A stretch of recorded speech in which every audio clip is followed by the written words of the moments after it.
and there's a future for it too, and that's really what this discussion is all about.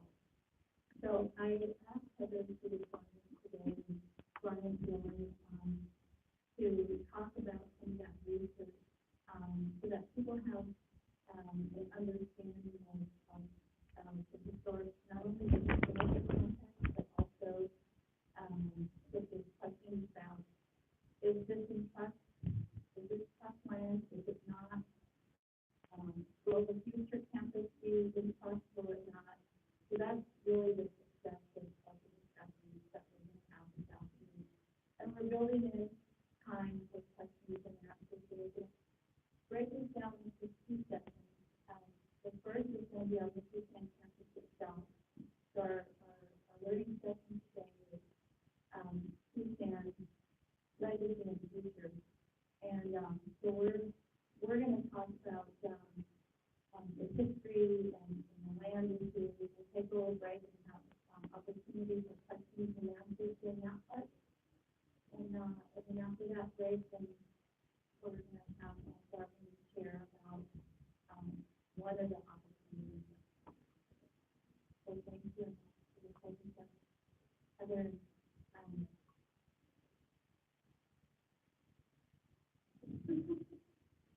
as my little time that you're only there 16 minutes, so we're going to cover 200 years of history in 16 minutes. Do I have a sticker here, or am I a sticker? Okay. Do you know how to put it up? While we figure out how to do the sticker, technology is not my thing. Just quickly to give you guys a little bit more history about who we are. So I'm Heather Thompson, named the company name.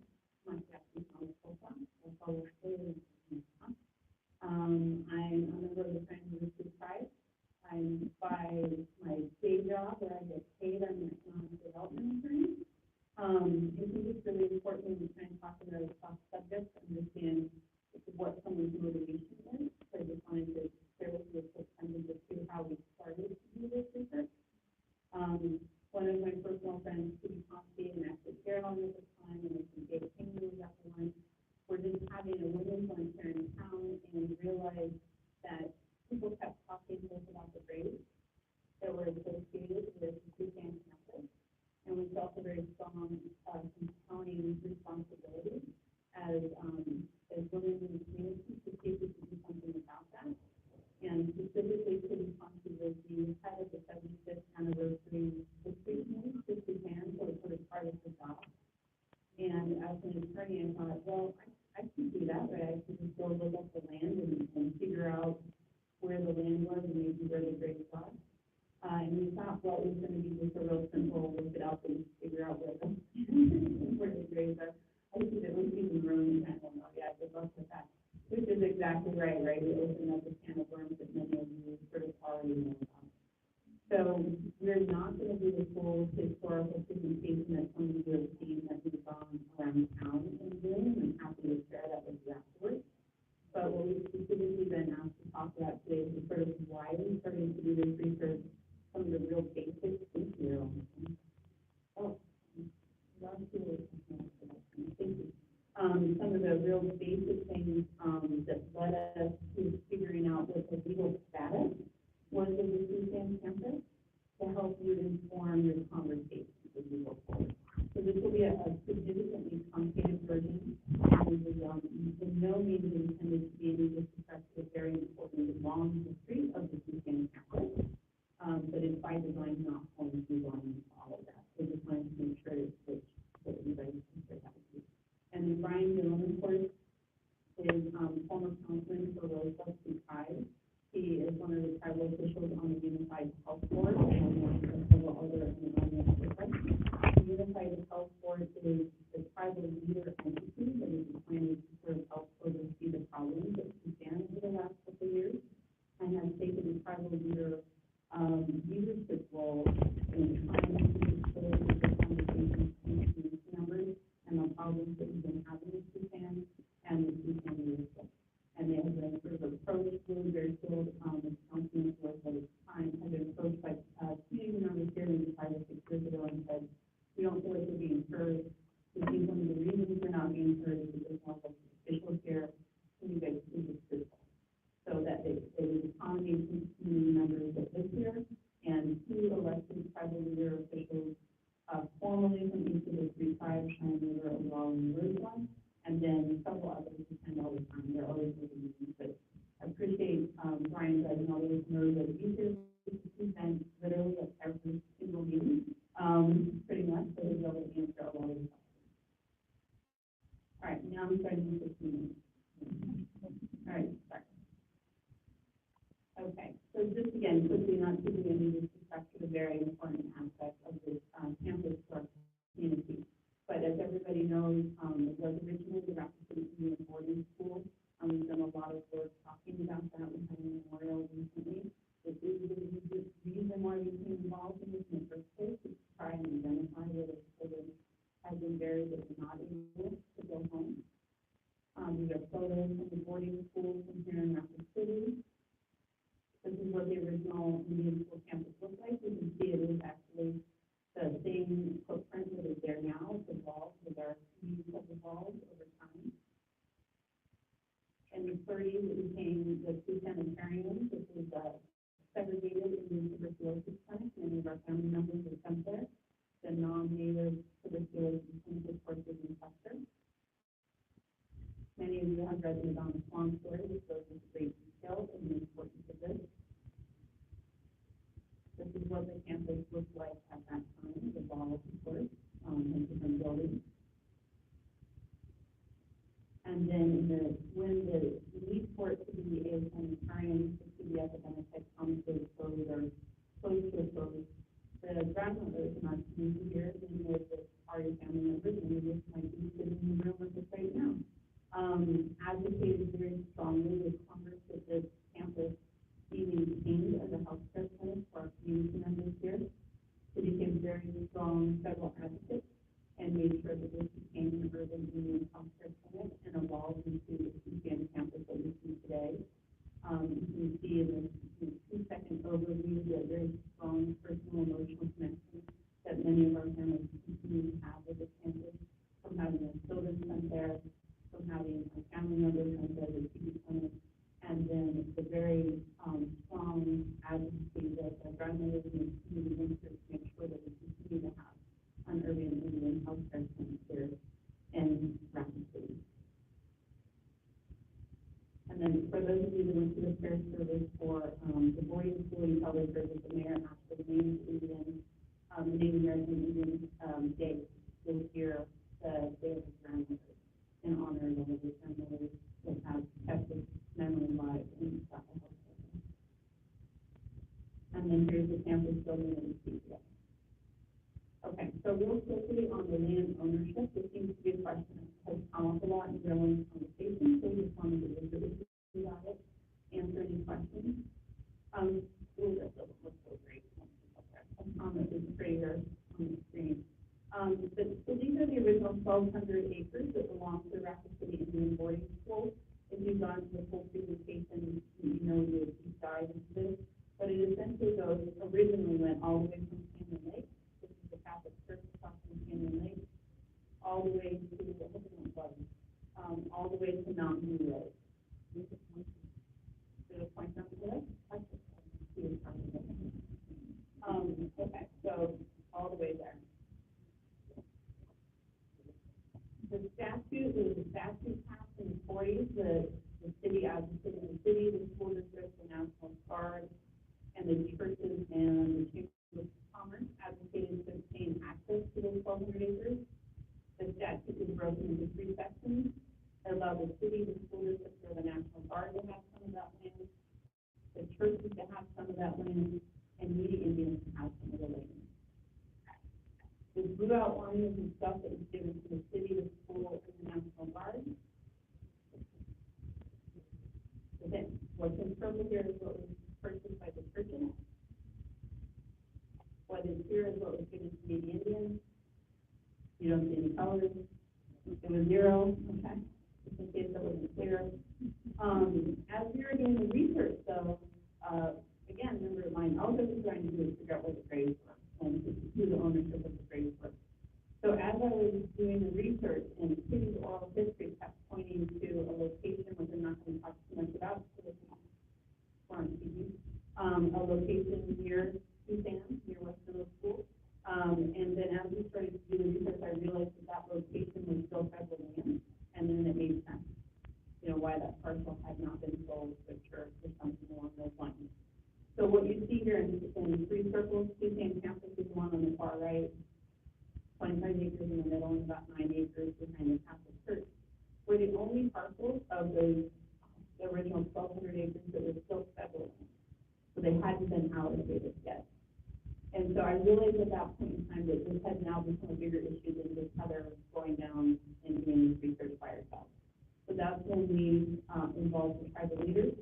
We reached out to the Unified Health Board as tribal elected officials from the three tribes and said, hey, these are still federal lands, specifically the graves are on them in these three parcels. How would you like to proceed? Our goal is to try and protect them, and we think we'll have the same goal. And so the tribal leaders said, do that, let's make this happen. And so before we ever did a presentation publicly on the findings, that's all we did. All the tribal leaders did, and the findings we'll talk a little bit more about, is we focused on protecting these graves.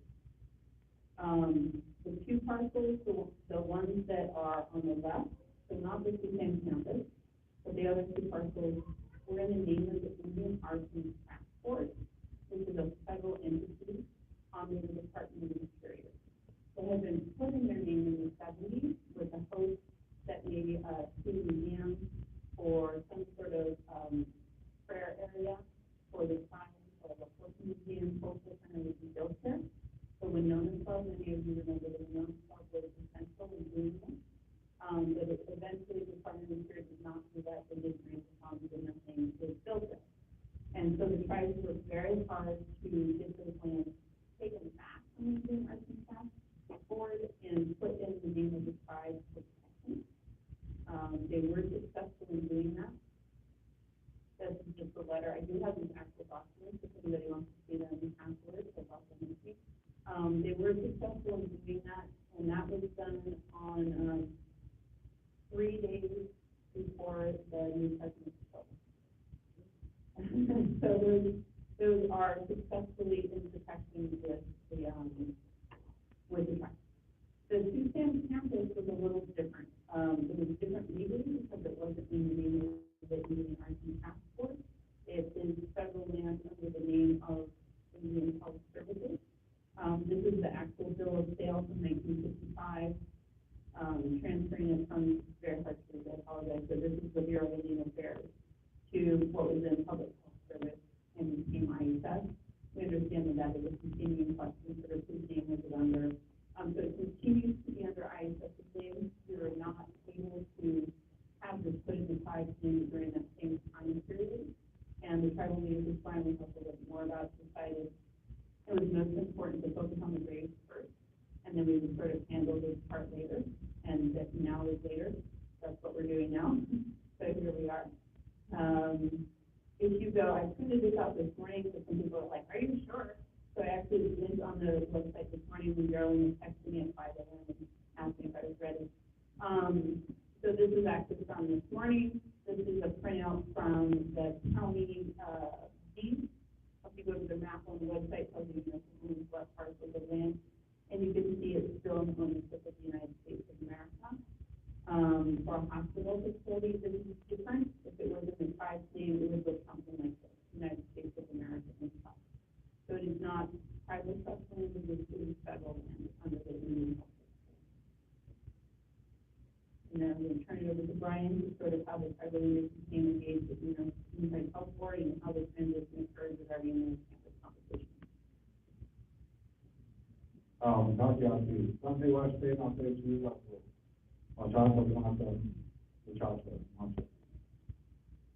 otherwise known as Brian Dillon. Like Heather had said, I spent 2014 to 2017 involved with this very heavily in all the conversations and discussions through the roles of the Sioux Tribal Council and the roles of the Sioux Tribal Health Board. Also a member of the Unified Tribal Health Board here in Massachusetts. To give you an idea of where my perspective comes from, 2006 to 2014 as the occupational health and safety specialist for the Indian Health Service in Roseville. So as I taught, most of my perceptions and things that I carry forward on behalf of the community here and the tribal members back home on these respective reservations is from an environmental and patient safety standpoint. It's going to be a whirlwind discussion here, a whirlwind talk, like Heather has alluded. Not out of disrespect to anybody or anything or any application that we address. It's just IHS has put us kind of behind the 8 ball. We started the conversation and they very aggressively set up the timeline so that we could fight to get our information across, and also it deterred us from having the ability to ask some very serious questions at the point of the conversation. We ended up having to go back and rally and then come back and ask those questions. We weren't able to ask them right at the onset during whatever respective meeting we were in.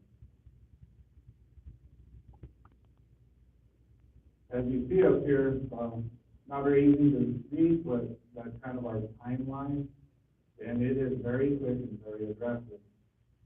During 2006, the Indian Health Service sought funding to construct a new facility on the Sioux campus. It did not make the funding priority list until 2016.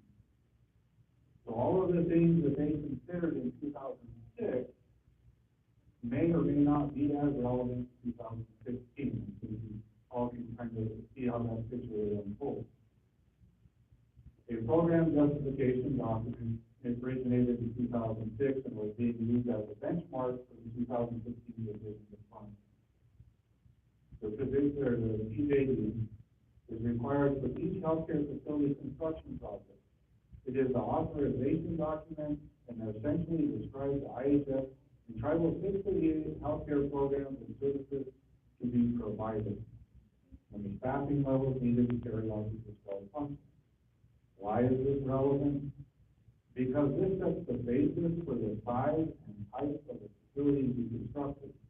The 2006 PJD was submitted for approval and subsequently funded as a clinic. Heather has talked a little bit about how we were trying to protect the graves, we're trying to protect the historical and cultural significance of the site. What I'm trying to lay out here is just how this all came about, wrapped into a bigger picture.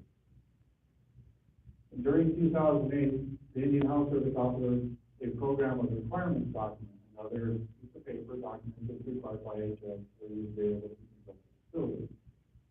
After it had been determined that construction was appropriate at a specific location, and the proposal construction project had been listed among those in IHS National Facility Priority List, it got funded again, 2006 to 2016. A healthcare facility POR was prepared by IHS area staff, and this is relevant because the document says the current Sioux campus has that specific location. Now we get into why it becomes very important to start our discussion. In 2016, the IHS amended the PJD and POR, and in October of 2017, they were approved once again. Those discussions occurred without the consensus opinion of the tribe.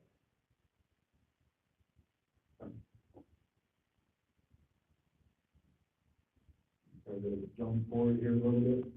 I guess in our discussion, when we were getting ready to decide all of this, what the boilerplate thing was is that we had to be concerned with the size of the footprint that will be needed. If we construct the facility up there the way that's being proposed by IHS, it's going to take up about a third, almost a half. So any future expansion activities are going to require the removal of buildings. A very hot point, very hot discussion topic. During all of our considerations over the last 3.5 years, close to 4 years now, we've been mindful of that. we've always been mindful of what we're going to do that's going to impact the land. So to close this, just to leave you with enough information to kind of let the whistle, and probably if you feel, come up and ask me anything that you need to ask. If I have the question to answer for it, I will give it to you. If I don't, I will find it and I will give it to you. Throughout the whole discussion, discovery and decision-making process, we, in all varying tribal capacities, whether we were tribal program personnel or we're tribal leaders, or we're just concerned community representatives, people from Rapid City here or back home in our respective reservations, we desire to keep the building and campus intact, 100% intact. We continue to try to do this on an increasingly speedy timeline that keeps getting changed and posed again by ISS. We want to keep as much as we can relevant to our history and culture applicable to the site up there, even after any disturbance is done. We have a lot of fear that once you start digging into the ground in an earthing phase, there's no way you might be stuck. If you've been following along a little bit about the conversations and the discussions that Heather and her group have had here in Rapid City, I think if you open up your mind enough, you'll probably understand that we probably have some young ones from back in the days that are uncomfortable. And that really works. I think running out of time here, I will leave it at that. Questions and answers. Just to finish, this is a copy, and I apologize if this doesn't spell very well on here. This is a copy of the resolution that the Unified Health Board passed in January, which a lot of people had questions about, which was supporting movement of the new hospital and to different sites. This one happens to be specifically to Shepherd Hill. And as Brian says, it wasn't a major decision. It had been, the tribal leadership of the new community members for years and years concerned about the poor quality of healthcare that was coming from the current Sioux, but also the importance of preserving our history on the Sioux campus. And I think the tribal leaders were so frustrated at that point in time that I was not listening to the community and not listening to them about the importance of preserving these buildings, that they just had it and said, you know what, we just built here. You're taking up too much space. You're not honoring the concerns of protecting this building. You're refusing to admit that there might be people buried here and take that into consideration.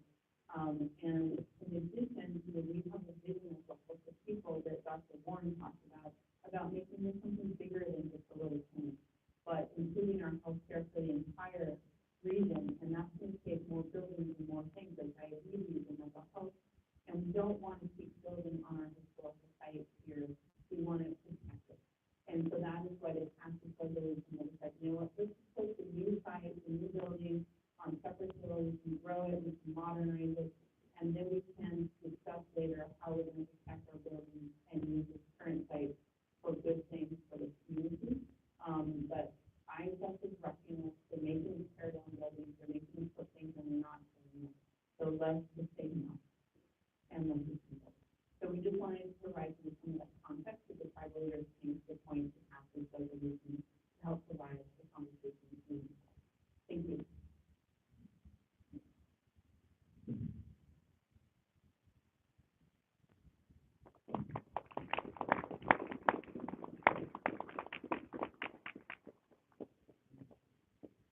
I want to introduce to you Myra Munson, our senior chambers, and what she's going to get into, kind of jumping ahead of a little bit, because in between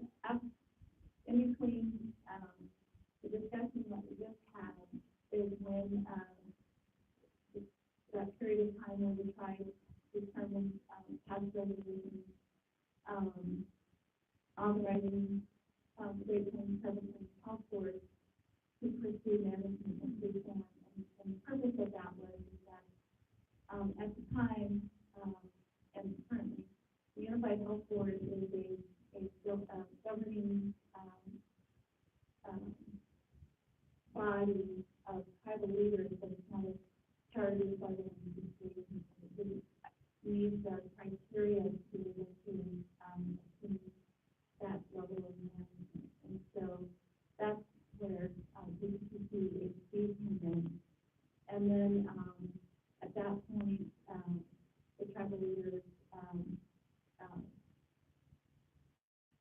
decided that for the purposes of focusing strictly on healthcare, that they would, develop the advisory committee, many of you have been hearing about as well.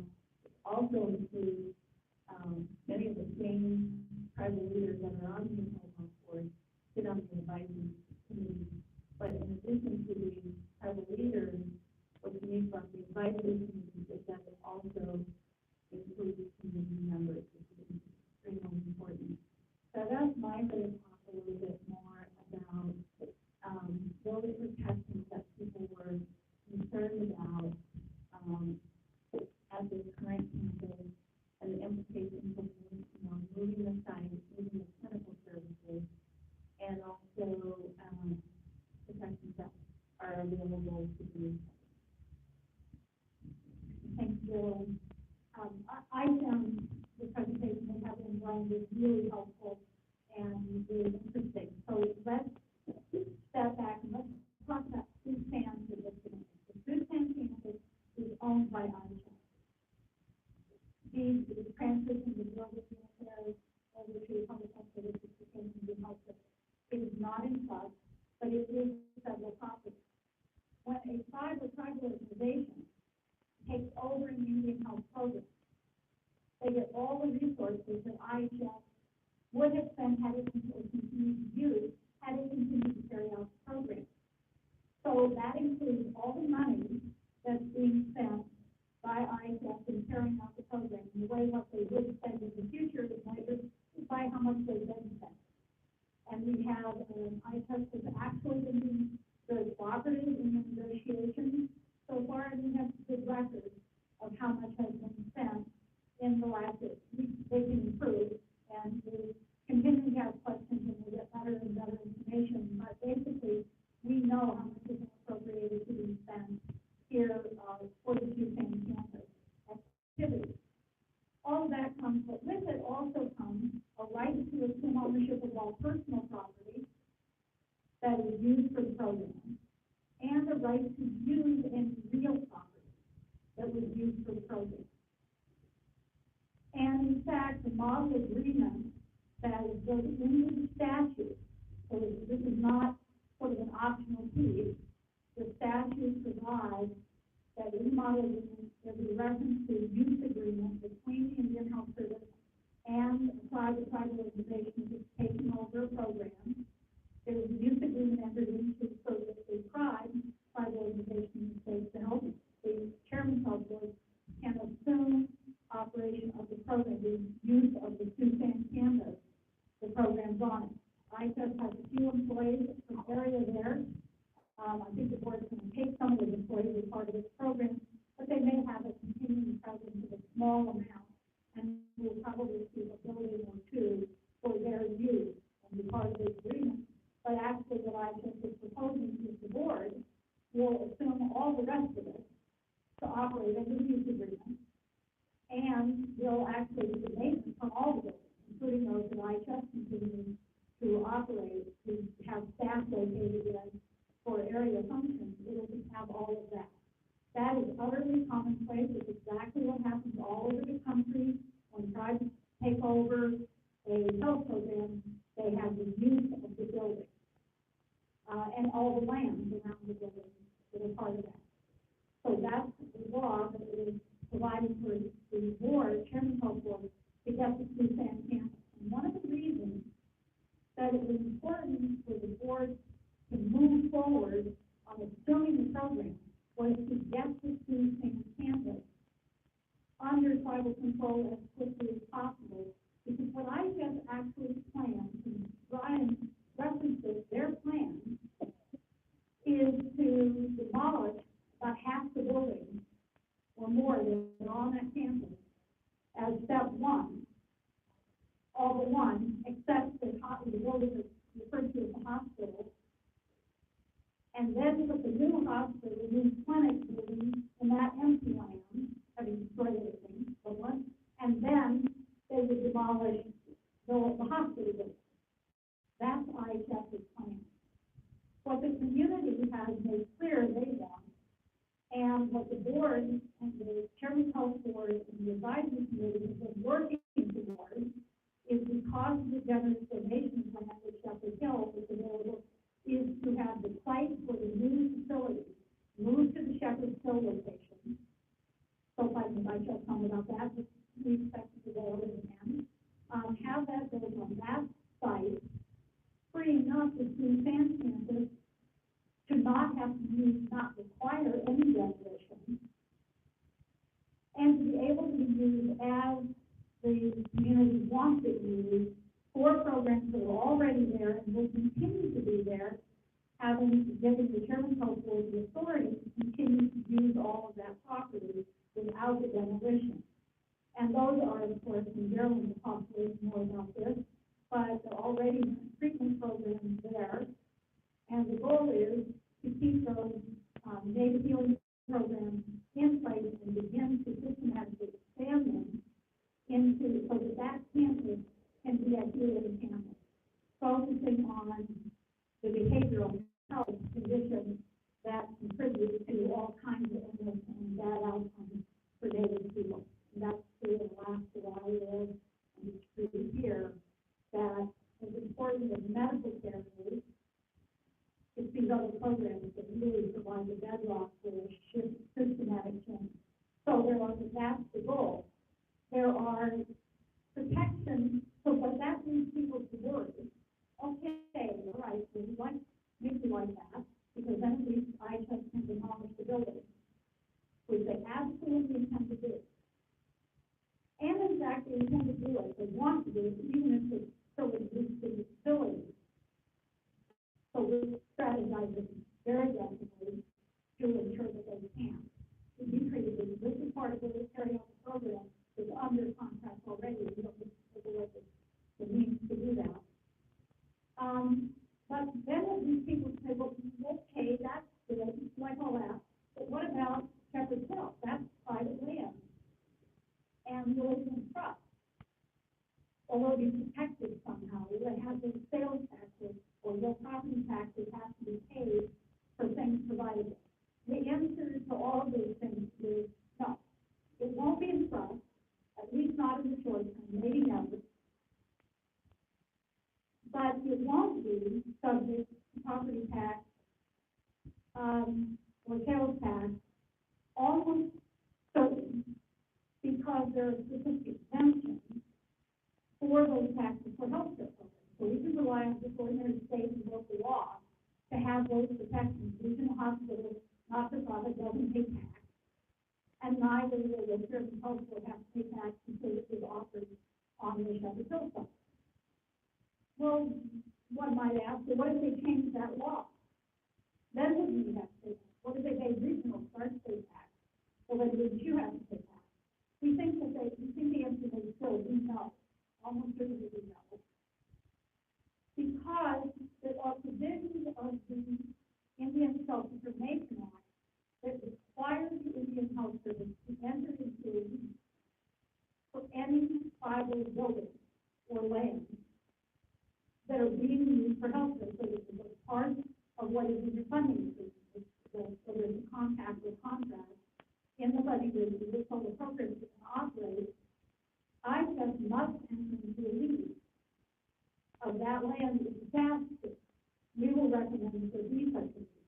Because we expect a new building to be built in several months, they obviously have to turn around and pay the value of that lease, because it'll pay the building after all. But what they can enter into a no dollar lease.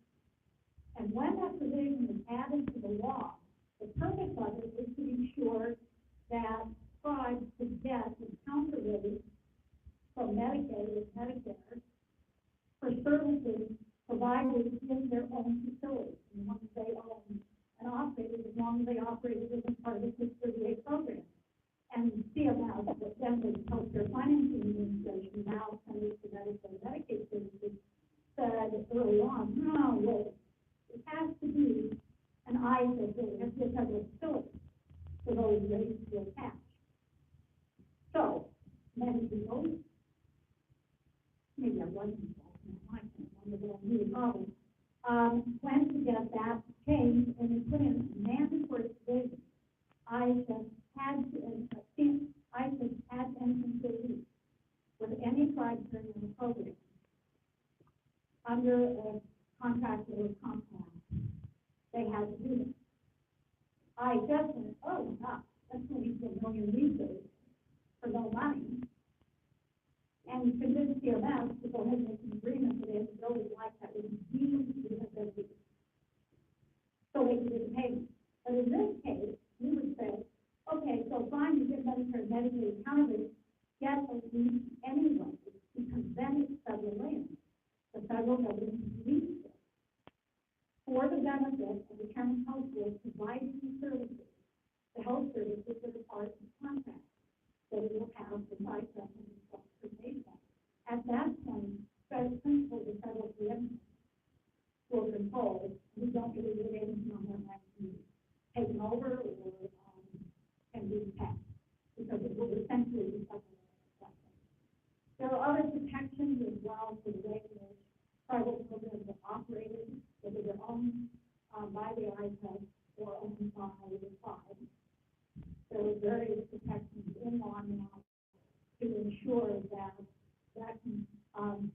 the state rules, state laws, or local laws can't interfere in and order the operation of the Indian health program consistent with the federal law, the Indian Health Transition Act, Snyder Act, and the Substitution Act. And those laws are then upheld in at least one instance in the challenge by the American Medical Association in the last event decided against the dental therapy program, which they bought because the court found that the federal law preempted the state regulation of that activity to be covered in the Constitution. So the same principle is applied. So the land is substantial, the use side has land, uninterrupted side has land, but it has to be given over to the board and so forth. It will be associated with that decision right now. And the intent will be to keep that land in that status and just change the focus of what programs are there, never permitting them to demolish any buildings. There will be a need for significant advocacy and potentially for some fundraising at some point because the resources to support a new building and the existing campus, those buildings which are very old, actually in pretty good condition, we consider work, because they're in pretty good shape, actually, despite all the whining from IHS about it, they're pretty good, but they do require conservation. And to convert them to new users will probably require additional fundraising and additional appropriation. But they've been working for lots of services, and they'll continue to work for lots of services even without that happening. So we think that land is protected, the new land is protected by having both double the amount of land available for the Indian program. So we think that's not going to be a risk on either side. Let me stop there. I can give you citations. I was supposed to have done a couple of slides, but I didn't. And there are only a couple of them. But if you want to know the exact laws I'm referring to, I'm happy to share. So what I was going to go into next is more about the operational philosophy, what we want to adopt in healthcare. But we got a lot of technical information on the land itself, and because this is such a prevalent question, I want to pause to take questions down from people, and I'll take a little bit of time to go on. And we're going to have lots of other communities. We're trying to cover a lot of information in one afternoon. So, open to questions.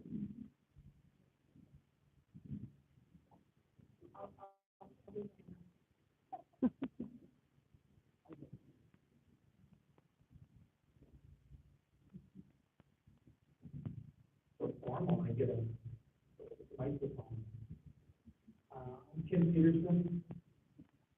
I don't look it, but I'm enrolled at Pine Ridge. I still have the high school phone. And keep in mind, I support the 238 process 100%. I've seen it in action all over the country. It's a very good thing. don't take any of my questions as criticism. I'm a compliance consultant working with the 38 tribal health centers around the country, keep them on the right side of the law, which is a challenge. It is. So therefore, I look at everything through the lens of the Office of the Inspector General of HHS. So my questions are designed to prevent maybe the receipt of a letter of declination from the Fed. And is there a concern that we might get a declination letter for this?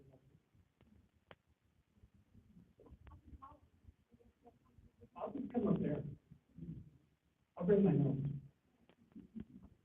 And I'm not a lawyer, so Heather, Myra, I'm not a lawyer, but Heather knows my wife.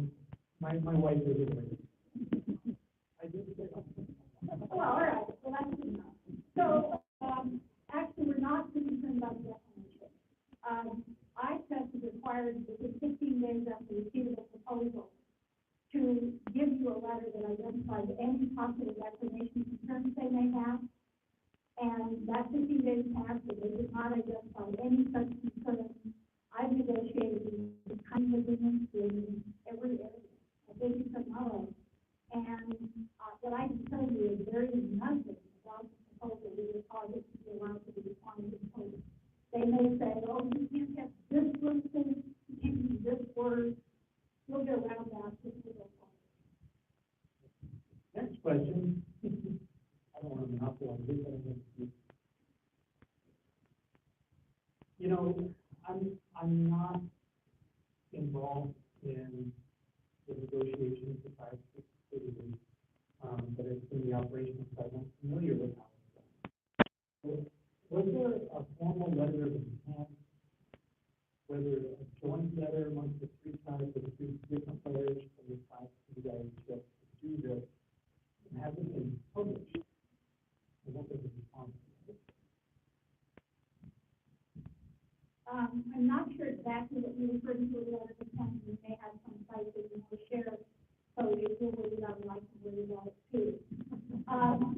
But the requirements from IHS is that you can't proceed on behalf of the tribal organization of the Determined Health Order without authorization from the tribes that benefit. And each of the three tribes that benefit here, Rosebud, Oglala, and Cheyenne, the Sioux tribes, each of them did adopt resolutions, formal resolutions, and those resolutions were part of the conference proposal. They were sent to IHS, they were part of the conference proposal. Any requirement is required of notice of intent. Absolutely. And then, was there a feasibility study that had to be done prior to this to show that it was sustainable?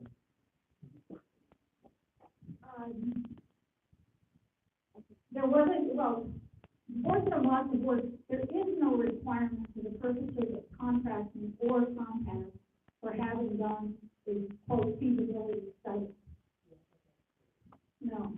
Tribes often do it. You have to demonstrate you're prepared. If you bring it under Title I, you have to do a bunch of things. In Title V, you may get extra money to do it. You have to satisfy a planning process to the satisfaction of the tribal organization. All of that has occurred, and the board, in fact, has done lots of deep work in preparing for this assumption. And again, IHS has not raised any concerns specific to that. This is not challenging on that basis.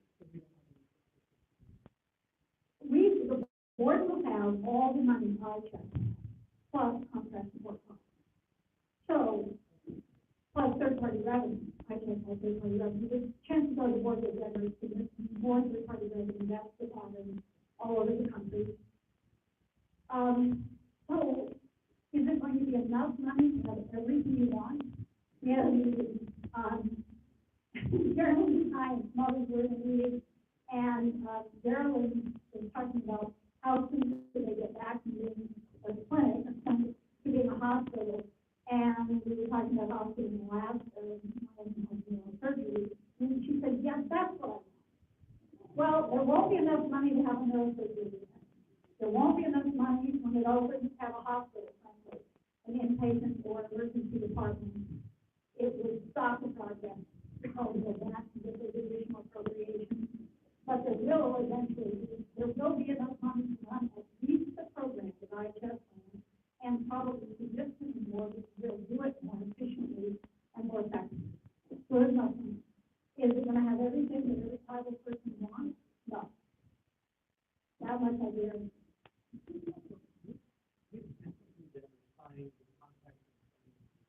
The Great Plains Tribal Chairman Council, on behalf of the three tribes, the resolutions of those three tribes are unusual in this regard. Those resolutions cannot be withdrawn for 3 years after the assumption, and only then, after at least 1 year's notice, to the other two tribes and to the original citizen board. So there's at least a 4-year window from the date of assumption, which will be February 17, 2019. It will be 4 years before a tribe can choose to withdraw if it wants to, before it can actually be effective. And that was deliberate to ensure that the stability is enough, that there could be a couple of rounds of elections with successful operations before folks might, get caught up in complaints and choose to do something else. Myra, you're very good, because I came across the question on my list, because you just answered it. Because I was concerned about continuity and what happens if one of the tribes gets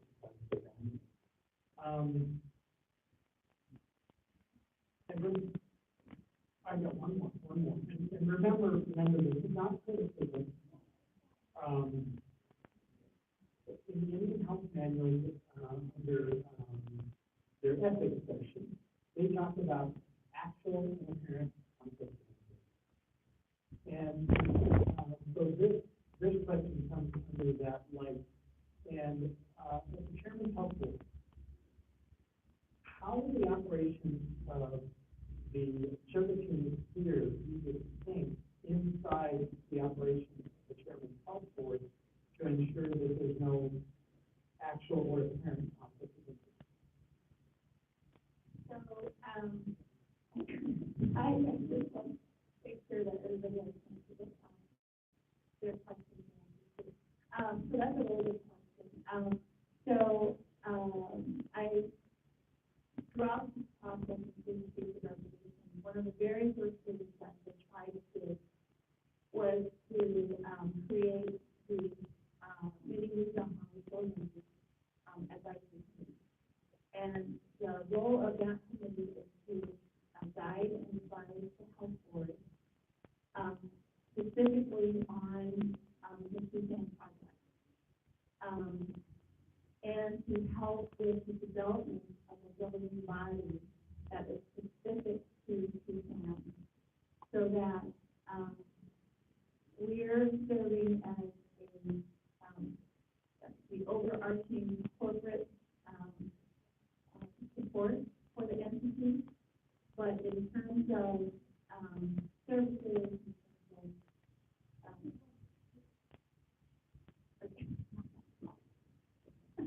the Great Plains Tribal Charitable Health Board will be responsible for this program.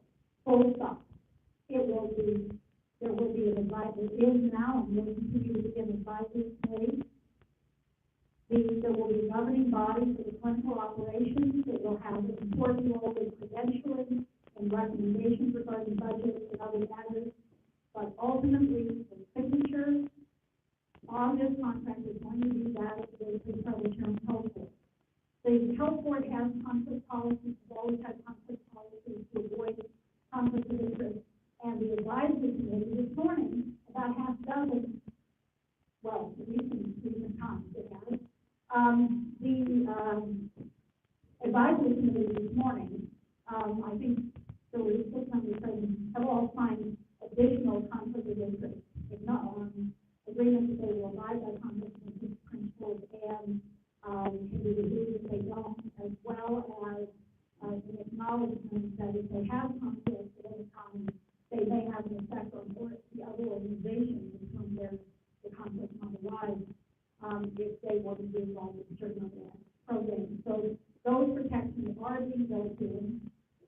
to the process. And the board itself has been controlled to ensure that no one can benefit impermissibly from any of the actions the board takes. It's already on this moment of agreement. And it does so in a way that we're going to be knowledge and no conflict of interest, which of course is interfere with getting this in on.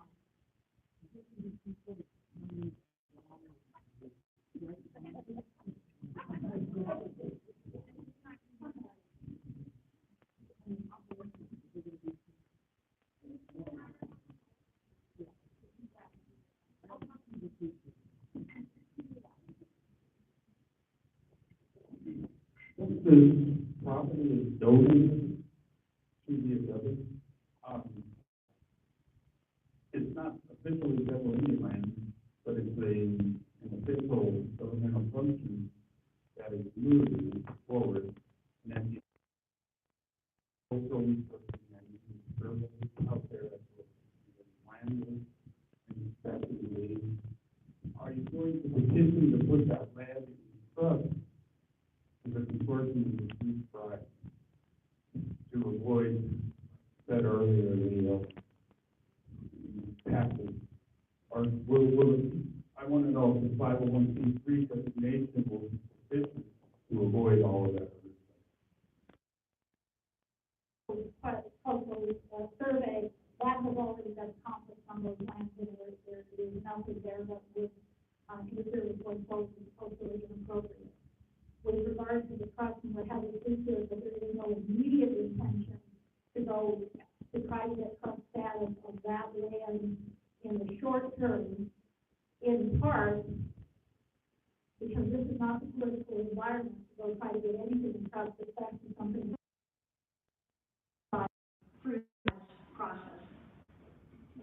Okay, the second part is, since it is a federal endeavor and it's either on or adjacent to the original docket 70A lands, which would be unceded Indian territory within the exterior boundaries of the 1868 treaty land, which has never been specifically taken. It's still federal land, right? So, but are they going to want us to make a mutual exchange since the land was donated? And then the other part is with the cultural part, we have another bureaucratic fiefdom, if you will. The Indian Arts and Crafts Board, which is an arm of the Interior, not part of the Public Health Service, when they take over the day-to-day management, are they going to get administrative overhead in the form of rent, or how's that going to work? Particularly when you have the substance abuse and the psychiatric counseling stuff being administered by, I assume, principal investigators for grants. So there's people up there for IHS doing federal functions, and then there's also people from Indian Arts and Crafts Board, which is a jury museum, doing federal functions. So let me go in order here, and then I'm going to clarify. Indian Arts and Crafts Board, they're gone. They have nothing to do with any of this. Zero. Okay, so there was a question about, are we going to put it in trust? There was a question about how we're going to honor the treaty provisions, and there was a question about co-management issues on the current Sioux campus. So the question about trust, so I think about this a lot too, Randy, and there's no need to put the land in trust right now. And I say this as a tribal advocate who spends a lot of time putting land into trust. And my advocacy to you is to help us think outside the box. Sometimes it's absolutely essential for us to put land into trust, and sometimes it's an impediment to our growth. Because, and right now, under this administration, there are this many acres going into trust. And so we are going to waste millions and millions of dollars for a no answer of trying to put the land into trust. And in addition, the state of South Dakota, as you know, has a standing policy to litigate any land put into trust that is outside the exterior boundaries of an Indian reservation. And so it is a strategic, political, Lakota decision that we want to move forward and build a healthcare facility for our people and not be burdened by people telling us no. And so that's why you have Myra saying, okay, here's 13 smart ways I can get around that rule by having a lease with Hanny, by having a lease with the federal government, because we're not gonna have them stop us by dealing with the land into trust. That doesn't mean no forever. It doesn't mean that it's not the right decision in the future. It doesn't mean under a different administration, a different political time, that we don't absolutely try to do that. But it means we're not gonna make them stop us now from the vision for these tribal leaders today. Number two, the treaty question. Great question. When we have received other parcels and put them into trust or put them into some other form of ownership, we have a standard paragraph that goes in there that says absolutely nothing about this goes towards any settlement of the outstanding Black Hills claims, the docket 78, blah, blah, blah, blah, blah. We are just simply buying this, we are simply leasing this. This in no way, absolutely legally cannot touch. This is not a settlement, we're not ceding. So any documents that are signed by Myra, that are signed by Great Plains, that are signed by the tribe, and then you guys hear me saying this because I think this is news at Myra, I wanna make sure you hear this part. Make sure when you guys do your final leases that we talk and I give you the, this doesn't settle any treaty language. Okay, so that's a standard that we put in anything, this doesn't settle anything. There will be no leases with the donor, that it will be donated and will be owned by the board. With the IHS, they have standard lease forms, but they don't allow for, we won't allow for anything that gives up any trees. Right, and we put a little asterisk in there. And then third on the co-management, Indian Arts and Crafts Board is gone. So the only entities that would legally be operating on the old Sioux campus would be IHS itself or whatever entities those three tribes have designated. So right now they've designated the Great Plains Tribal Chairman's Health Board, and I'm assuming as we grow and evolve as a community, you decide what you guys want to have there. There'll be other Native organizations that are, contracting. But to be clear, Indian Arts and Crafts Board, gone, nothing, zero. Even those Rapid City ones. And I have the paperwork, so if they tell you different, you call me. Zero. Okay, Geraldine?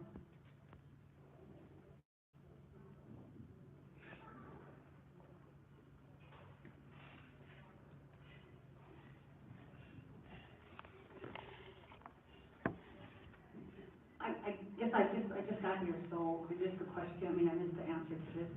So, who will the land be owned by? Who is Hani Shafi donating the land to? The Great Plains Tribal Chairman's Health Board for the purposes of building a new clinical facility. All I wanted to ask was, how many members are on the health board, the Indian Health Board, the State Health Board, and the advisory board? You want to have Brian talk? Can I answer that? Brian, the president of the advisory board? Do that as a two-part question. Oh, sorry. So on the, for the Great Plains Tribal Chairman's Health Board, it's the 18 tribal chairmen of the Great Plains region, and the Great Plains area.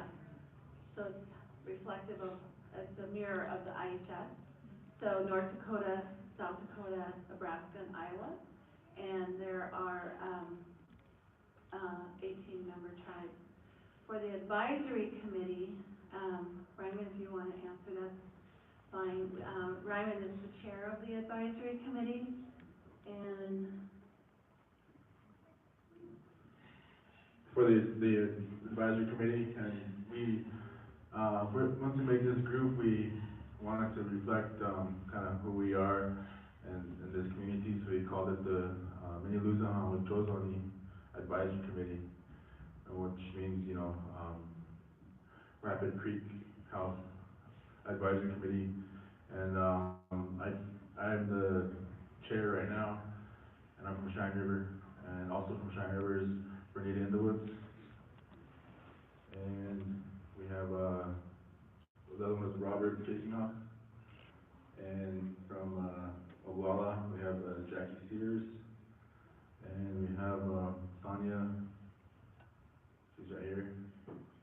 And we have Richard Richard Greenwald, he's here, and from Rosebud, we have Damien Leader Charge, and Willie Beresher, Lisa Whitepipe.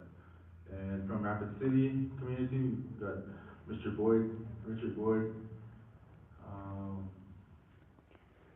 We have Sharon Liza. Liza. Everybody slaughters my name. And I believe we have, is he here? Mr. Ross, Randy Ross, also from Rapid City. And he's sitting over there in the blue sweater. He's sleeping right now. But it's members from the three affiliated, the three tribes that are, with this project, and it's also members from the community, working together to ensure that this process goes forward in a good way. And once that process is done, and then we kind of turn over our advisory positions to a more qualified group of folks to be the actual board for the managing and helping with the new CSAN facility.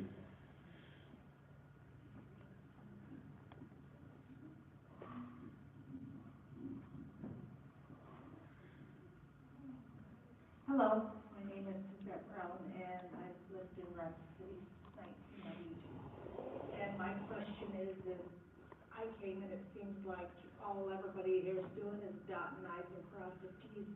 And I want to know, is this guaranteed to happen? Are you guys moving forward without the support or the approval of the community?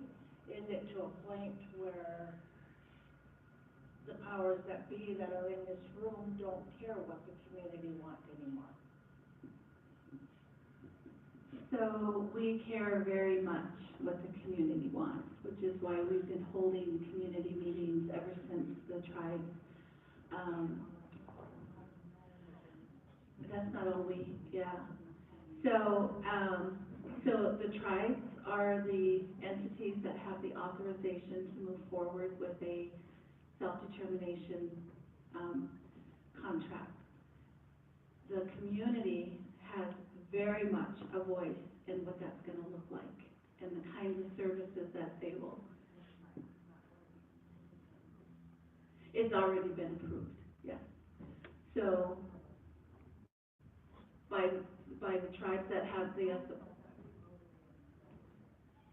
they very much care. They do, and I want to say that, and I shared this at a previous meeting. We have the tribal leaders that have been involved in this project have answered the call of many community members in this community.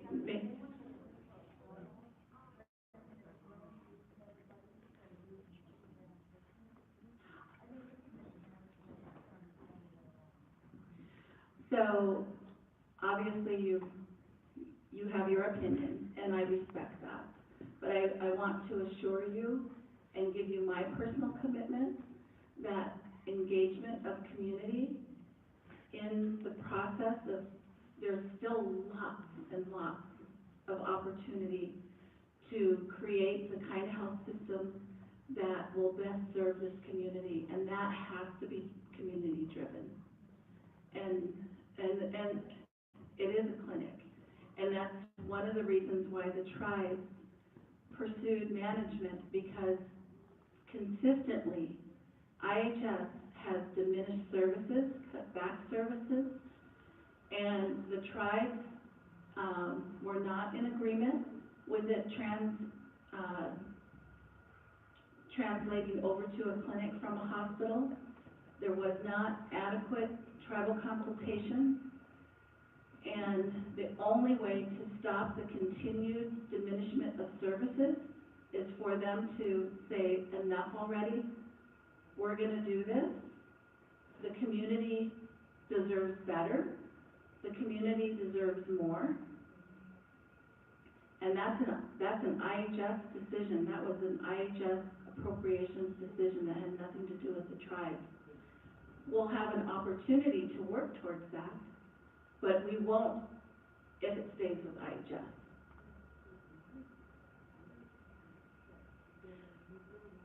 So the appropriations, yes, so the appropriations for the buildings is already there. And it can only be used for building a new building. The appropriations for the services will continue to be there. That doesn't get diminished. We don't take any portion of that. That entire budget for those services stay with the health facility. So stay involved. We want you to be involved. And we want community members that have the same passion and vision for changing the trajectory and the quality of services that has been historically provided for IHS, which has been inadequate. It's been underfunded. They have had problems with CMS findings all across the Great Plains. It's made national news, and they have not corrected those problems. And after 3-4 years of seeing this continuous mismanagement, the tribes have said, enough, we're going to do this ourselves, and we're going to do it better. And I believe that's going to happen. There's an elder question behind you, John. I worked for IHS for 32 years, and I've seen it go down. And I think now with the tribes, we need mental health, what they're going to offer. We need that tremendous addiction. And if IHS all these years can do it, why not let our tribes? I felt, kind of, but now seeing this and being this long, and I worked it, and I know from experience, this is an elder group. I used to think that way, but now I've changed. And I'm just happy, I'm passionate about mental health. And I've been praying, and it's happening. And for Hanny to donate that land, that's fantastic.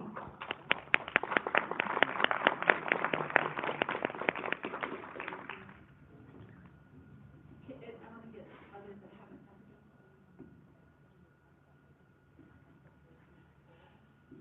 Oh, yeah. Okay. So that's a good question. So Ernestine was asking about savings on any building the new facility. Okay? So one of the discussions that we've been having with IHS is the contract that is being negotiated right now is a Title I contract. We are still advocating for a Title V contract. And one of the reasons why we're advocating for that is because under a Title V contract, if there's any savings associated with building the new facility, which there likely will be because we'd be building on virgin land versus having to tear down other buildings and stage and that type of thing, the funds will be able, the savings will be able to go back into redesign or expansion of the new facility. Under IHS, any savings that are incurred go back to IHS.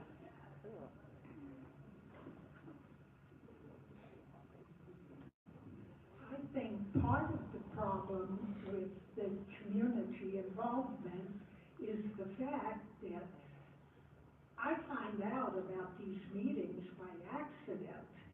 Could you put them on TV or in the newspaper? That would really help the turnout, because not all of us are on social media, and a lot of us don't have access to computers. So I think that would help with the community involvement. Yes, we will diversify how we get the message out, and I really do appreciate that. I know my mom's not on social media, and You know, she barely knows how to use her flip phone. So, we'll try to do a much better job. You know, we have the sign-in sheets, we use that to try to reach out to folks, and we'll look into other ways of, you know, maybe robocalls, I don't know, we'll figure out a way to get, to do, more to get the word out, because we are absolutely genuine in that we want the community involved. This is your health center. We're just the facilitators. We're carrying the list, but it's this community's health center, and that's what really excites me about this project.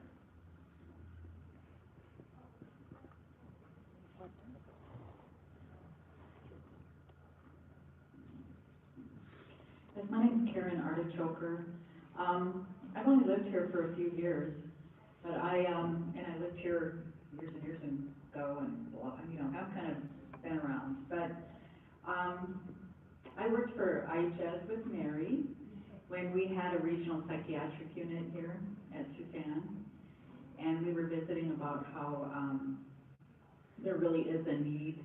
You know, our people go 3 days to a regional west or Sanford and Sioux Falls, and really our people need time to heal.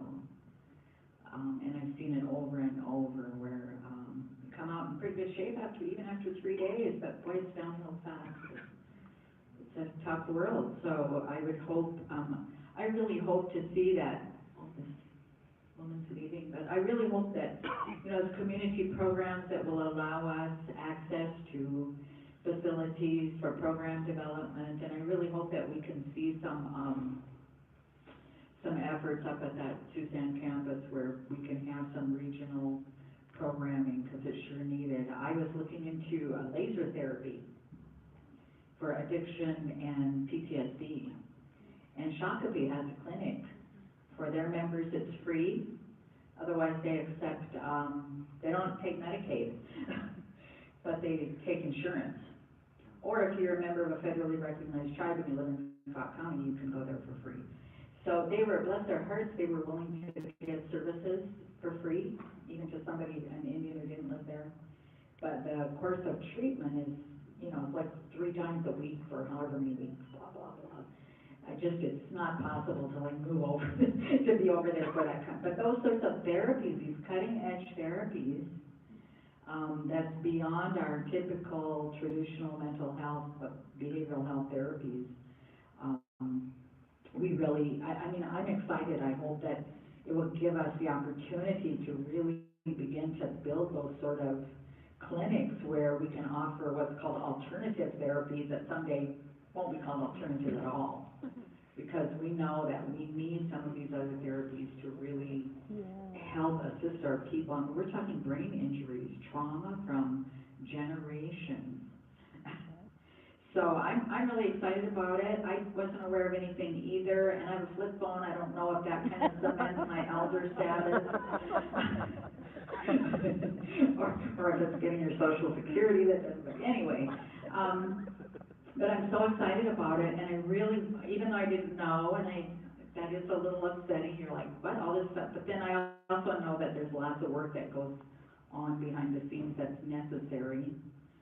So I want to thank all of you. I want to thank my tribal council, the Oglala Sioux tribe, thank you so much, and the other tribes, because I know that these things are difficult, and I hope we'll get access to the advisory committee's meeting times and your phone numbers so I can quit bothering Randy Ross when I get some kind of brain thing and I'm like, Randy, I have to tell you about it right now or I'll forget. That's that elder status stuff again.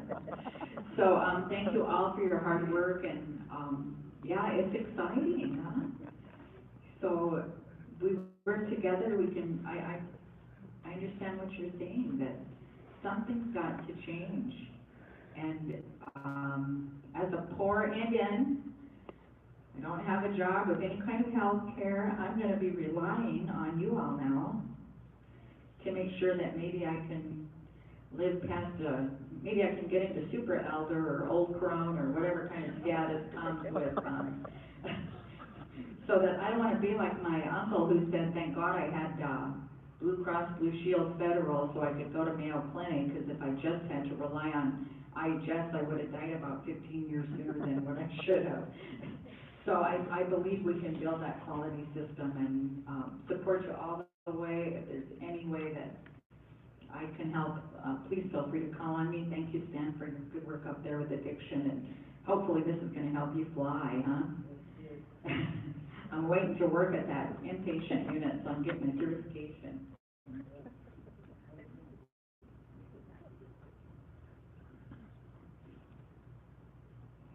Thank you. My name is Kathy Jeffries, and I work for the Oglala Sioux Tribe with the State Farm program up here.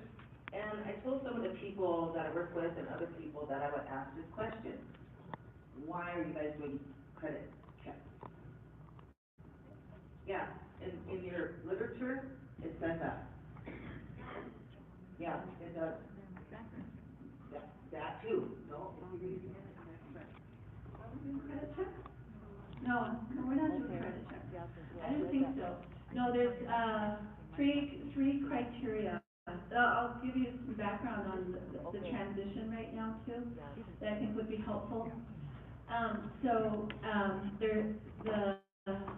The three criteria are that, all employees are, and this is on the IHS side, and then I'll talk on the tribal side. That the employees are in good standing with IHS, meaning that they have a positive, PMAP, they call it. So they're not on any kind of disciplinary, action. That's one criteria. The second criteria is that, you go through a background check, and we do that with all employees. It's not just, Sioux employees. That's a policy at the health board that we have. We are a federally funded facility. We use federal funds in our programming, and it's part of our policies and procedures. So we're doing, asking people to go through background checks. And then the third one is drug testing. And currently IHS doesn't do drug testing, but we do, because we believe as a health facility, as a health center, as a health organization, that we promote a healthy lifestyle, because we're treating the very issues that many of our people struggle with. So we want to make sure our people are healthy too. So those are the only background. So we had meetings with IHS employees. We asked IHS to ensure that whenever they talk to employees, that they engage us in the process, because we want to make sure that employees are not unduly scared for their jobs or worried about their jobs. We offered everybody that works at Sioux for them to keep their jobs. We want everyone to stay, and that is from custodial all the way up to Joe Inga. All they have to do is those three criteria, meet those three criteria. We had 8 employee sessions 2 weeks ago, and we talked about the assumption, we talked about our vision, we talked about those 3 criteria. We assured them that we want them to stay. We recognize them for their hard work and dedication to the community. Because it's not the people that are on the front lines providing care that are failing. It's the system of IHS and the federal government and the system that funds it.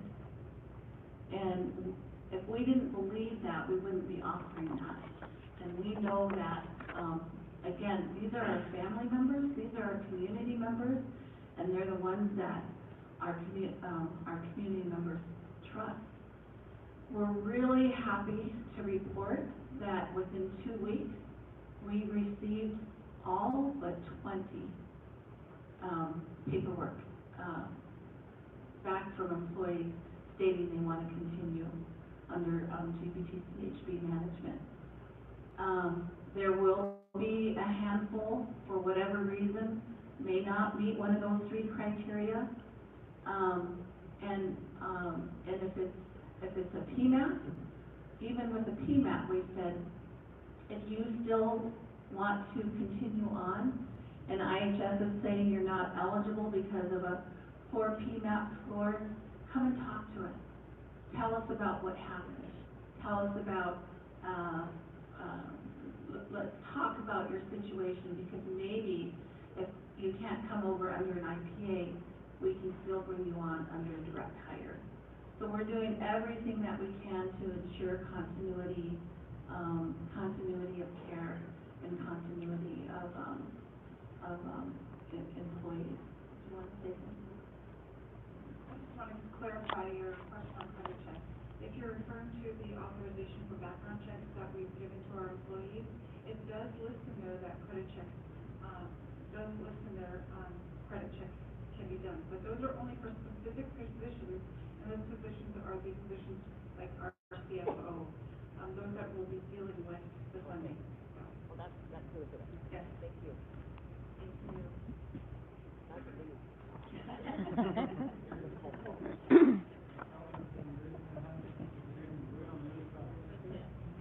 Oh.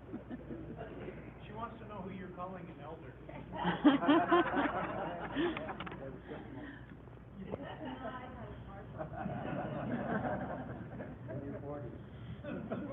The new 40. My name is Lynn Lafferty, and I appreciate this informational meeting.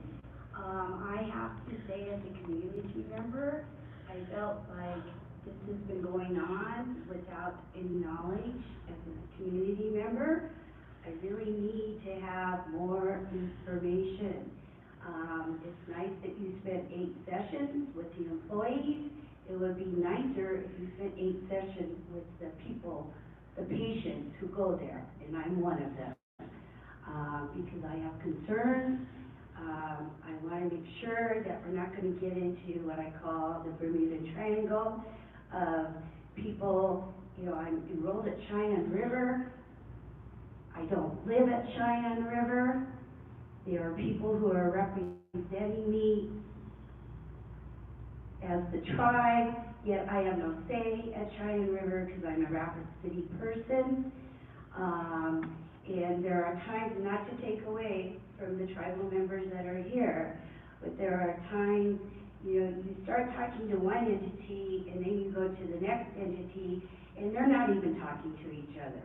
So for example, I've experienced that a lot between regional hospital, contract health, where, you know, one entity saying one thing, another entity saying another thing, and they won't even talk to each other. They won't pick up the phone and talk to each other, and that's upsetting, especially when you're right here in town, and you could do that. You could go visit each other, but oftentimes they don't. So I think it would behoove, that's the word I don't use often, but would benefit people if there had been some sort of letter written, and maybe it's not too late, I know there's HIPAA laws and so on, but to people who are utilizing the current facility to inform us about this process. Because I feel left out, quite honestly. And, you know, it sounds like an exciting program. I'm all for, as tribal people, that we take on our own responsibilities. But there's always a million questions. And as a community member and a person also as a cancer survivor, I want to make sure if my cancer comes back, I'm going to find the answers at this new organization. I also, in 9 years recently of living again in Rapid City, you know, you start to get to know people at IHS, and there are wonderful people there. There are others we won't talk about, but the wonderful people there become like family. I am my family doctor is retiring, and so I'm losing her. And she has seen me through a lot of stuff. And I want to make sure I can find somebody who will be my health advocate in situations that may come up in the future. And as an elder, chances are pretty good. that those will come up. So I'm at wait and see process. But I wish we have more information going directly out to the people that this is serving. Thank you. So I want to share that one of the things that we asked IHS for was an ability to reach out to the users.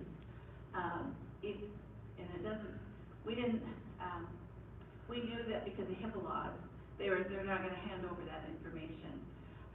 But unfortunately, they have not found a way for us to be able to communicate directly.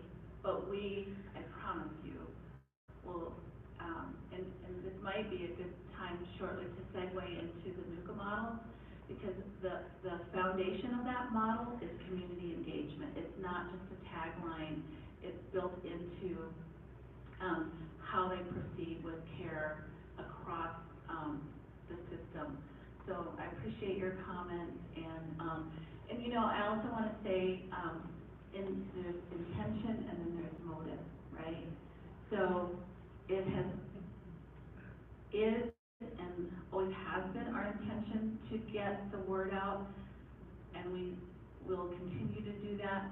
There's no motive whatsoever to not do that. We really want to do that. So please know that if you hadn't heard about some of the meetings before, there's no ill motive behind that.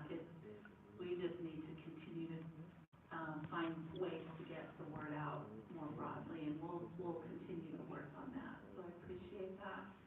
We had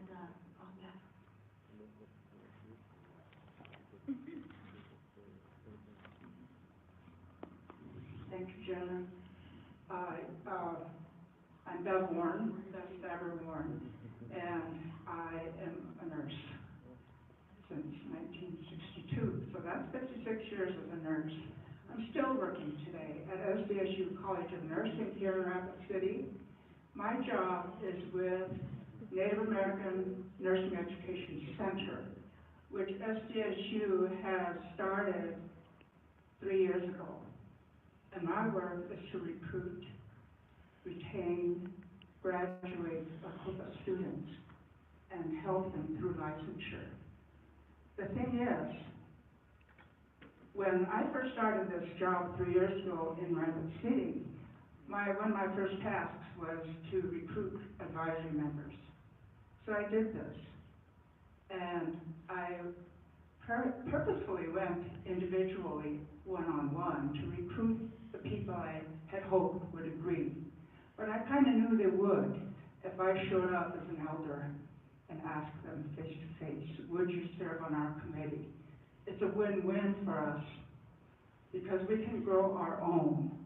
And when I think about the potential of this healthcare facility going up and the need that will be there for BSN, the baccalaureate prepared nurse, we will need many, many of them.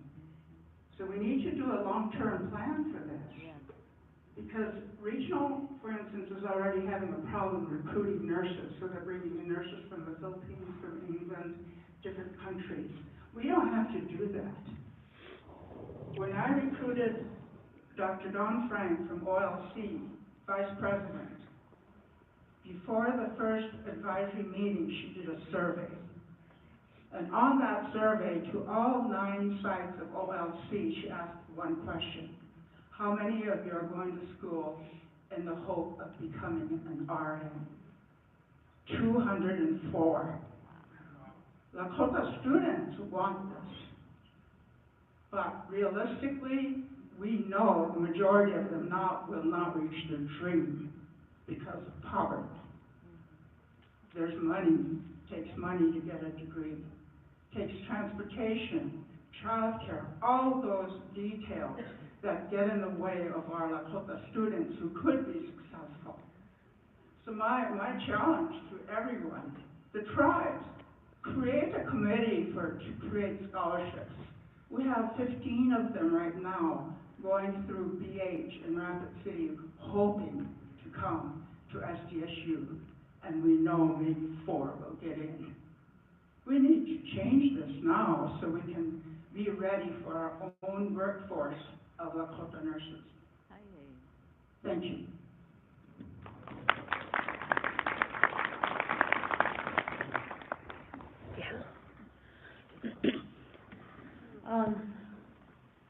Good afternoon, Dr. Yapi. My name is Karen Eagle, and I'm a member of the Sioux Sioux tribe, and I'm here doing, just getting the information out to tribal members, and I want to thank our council reps for being here. It's really important for me. I was a resident of Rapid City for almost 20 years. I raised my kids here. We recently moved back down to Pine Ridge. But while we were here, my kids went from birth all the way through, they're all in high school now. But we went through IHS, and the reason why I stuck with IHS is I'm a single mom, so we needed all the help we could get. But I stuck with IHS because for me it was a matter of treaty rights, holding the government to their obligations to us. And so my kids grew up going to IHS here, and it seems to me that when I heard about this back in, I think it was in April, when the legislation came out, and I've kept up, and now fortunately for myself, my position requires that I pay attention to these things. So I try to get it out, and I understand my mom's not on social media. She just stays on Facebook to watch what I post. And she'll call me and say, why did you say that? So it's just, the elders in my family, they can talk to me and I give them information. And then I come from a really good family. This is my grandma Bev, of women who speak up for their community. And so I do the best that I can. But it seems to me that this process has been going along a little bit bureaucratically. I understand that, but I'm down in Pine Ridge, and I've been able to get a lot of the notices, and I read about it. The Rapid City media has been really great about covering this whole process. So the questions and the concerns that I had while raising my kids here, a lot of what's going on right now is addressing them. Almost every single thing that, like getting appointments and staying with the one provider. And man, you are so lucky to have a provider that stuck with you all the way through and I'm glad that I'm really glad that you survived your cancer. But I didn't have that. I was just kind of lucky. They'll say, well, what team are you on? Are you on this one, that one? And every single time I'd say, well, I can't remember what team I'm on, but, and then they would find it, and then that provider was never there. So all of those questions from when my kids were tiny and all the way up until they got old enough, the only people that were really consistent and that really helped us was the CHR programs. They were very consistent, and then I had to think about it as a tribal program. So when I heard about what this process was happening, I really looked into it and I paid attention, and luckily Heather's a really good friend of mine, so she kept me in the loop on a lot of things. And so I am blessed that I have those connections to stay as informed as I have been, but my struggle has been to get it out to people, because when we came up here for a meeting a few weeks ago, we were told, well, you don't live in Rapids, so you can't speak. But we come up here to visit family, and a lot of our people down on the reservations are back and forth. So this is Hesapa. This is where we belong. This is where we're all come from. So this is an issue that impacts all of us, whether we live on the reservation or here in the Black Hills. And so I was kind of discouraged by that, like being told, well, you don't live here in Rapid anymore, so you don't have a say because you guys have your IHS facility, which is true, but we still, No, it wasn't, no, and it was when we came up to listen to you, Oh, yeah. and then we didn't get to hear from you, and that was kind of unfortunate for us, but my son brought me here, and then he had to leave, but he asked me to, to speak. My son's 19 years old, and he's already really, really into the politics, But he's, really studying the Constitution, the treaties. Ask him, if you ever know my son Miguel, ask him about treaty rights. He can have a really good conversation with you at 19. But, his thing, he said, well, what I wanna say is, this is us being sovereign. This is us exercising our rights. This is teaching that his generation and his younger siblings, that this is how you just move on from being a ward of the government. This is how you take responsibility for each other, not just your tribe or your communities, but your families and yourself. This is how you stand up and say, okay, that treaty obligation is still there, but there's nothing in those treaties that say it has to be done like this. And this is how we translate it into what works for us. So I wish he would just magically show up and he could tell you all this, because I think it's important that, because when it does move over onto the east side of Rapid City, when he's a father and a grandfather, then he's gonna have these concerns and questions about healthcare. And the young people, I think the voice needs to be heard from them. And hopefully going forward from now, that can be included. So, but I just wanted to thank you all, everybody who's done your work, and especially all the people that ask questions, because that's actually how I learn more, is listening to the Oyate ask questions and bring up their concerns. And if I can help answer some of those questions, or even be the voice to ask them, then I'm more than willing to do that. So thank you very much. Thank you so much. One of the things that we do want to do is include when we're looking at community engagement, whether it's on the services side or the facility, we're looking at focus groups, surveys, but also beyond just the advisory committee and other committees. And I think what's really important is that we have an elder voice and a youth voice. And so I'll be hitting up your time. So my staff reminded me to stay on schedule. They're so wonderful about that. And also to be respectful, I want to give I want to introduce Darlene Wilcox, who came all the way from Poplar, Montana.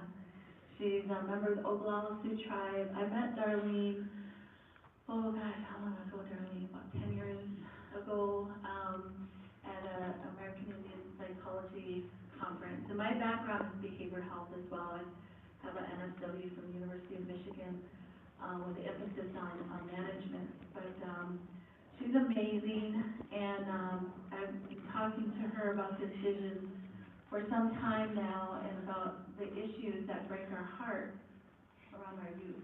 Right?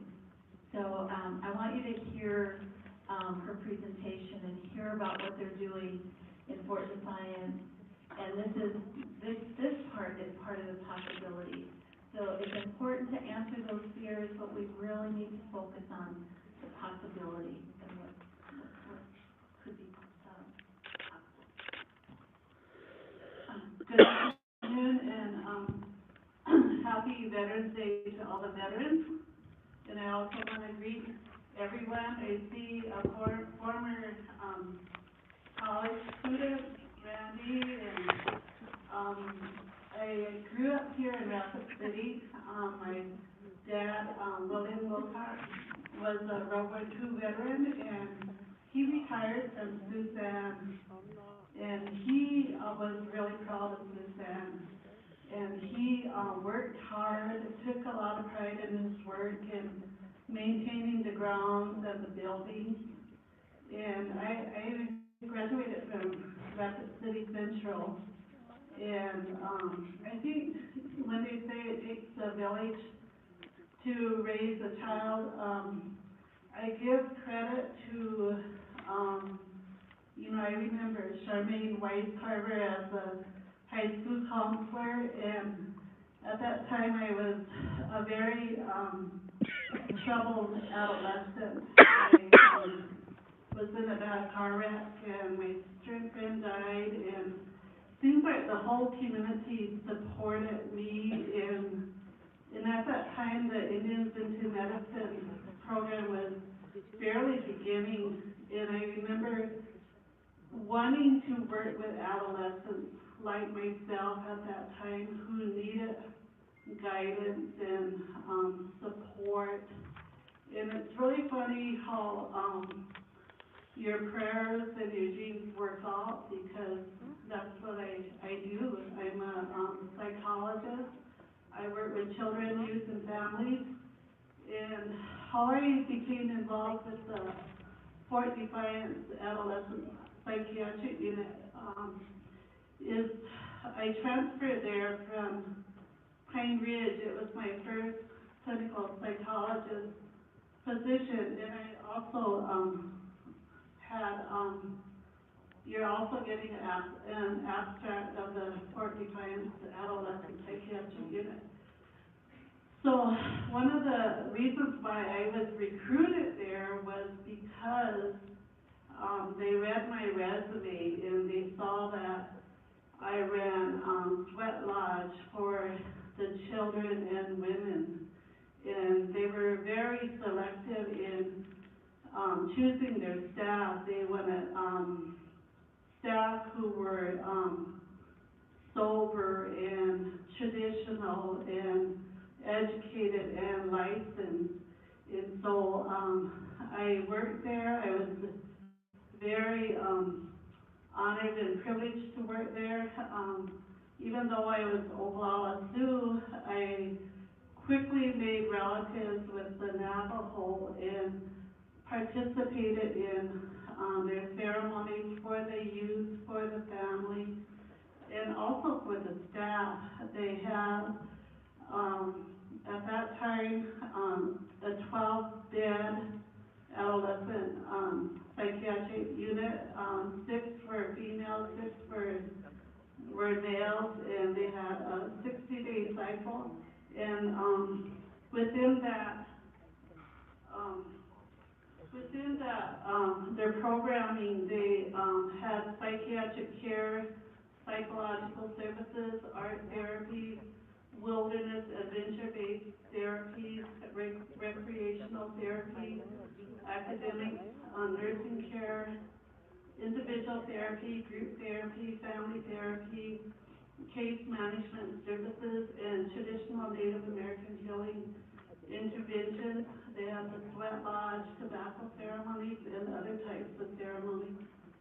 And so, in between those 60-day cycles, they concentrated on the staff and did healing for the staff, and they did staff development, protection ceremonies. And while I was there, they had a CEO, Dr. Franklin Freeland, and the Chief of Behavioral Health, Michelle Conjan. I came home, and I've always been connected with our traditional healers, and I was visiting with Rick and Ethelene, 2 dogs, and they invited us, the ACU to Pine Ridge, and they were really interested in what the adolescent psychiatric unit had to offer. And so we went to Porcupine, and we met with Pine Ridge IHS, the community members, and they presented on the adolescent psychiatric unit. And then we traveled there at least 3 or 4 times, and they had a Medicaid expert that presented financially how well the ACU was doing. In one of those sessions, they they, gave information that they, were making $9 million per year, and that was through, third-party revenue and federal, bypass money. And so out of that, they, paid for staff, salaries, supplies, so they made a profit of at least $6 million per year for the hospital. And with that, they were able to, invest in other, endeavors. And they did become a 638, hospital while I was there, so I became an IPA employee.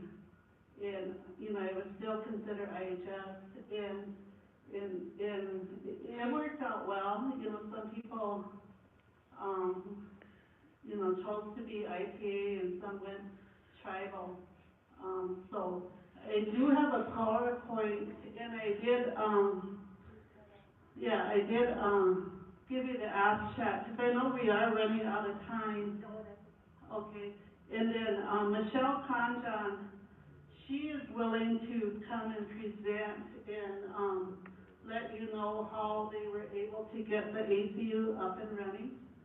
And so, this is the Fort Defiance Indian Health Board, which is now under a different name. Okay.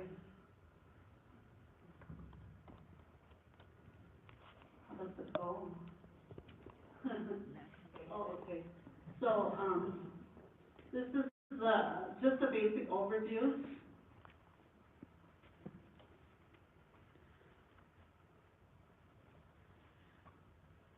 This looks different. Oh, this is the new Oh, okay.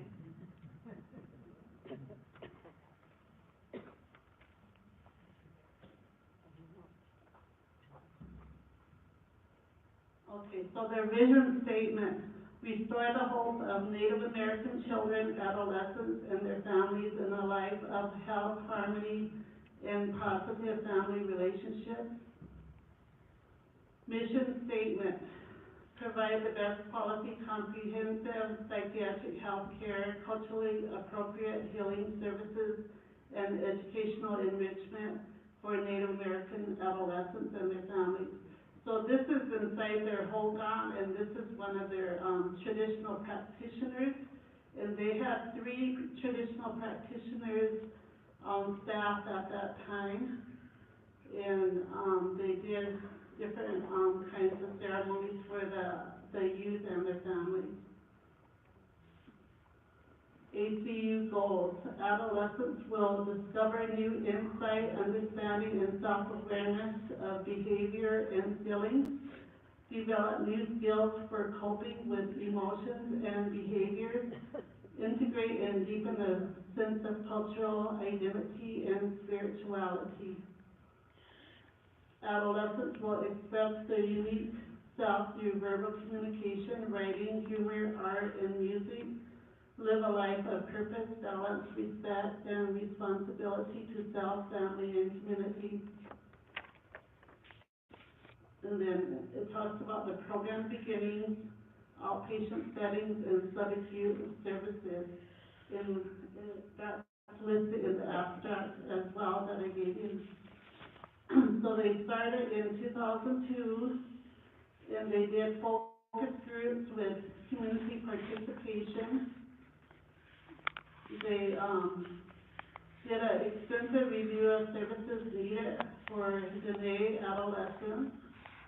They consultants drafted policies, protocols, and did focus groups.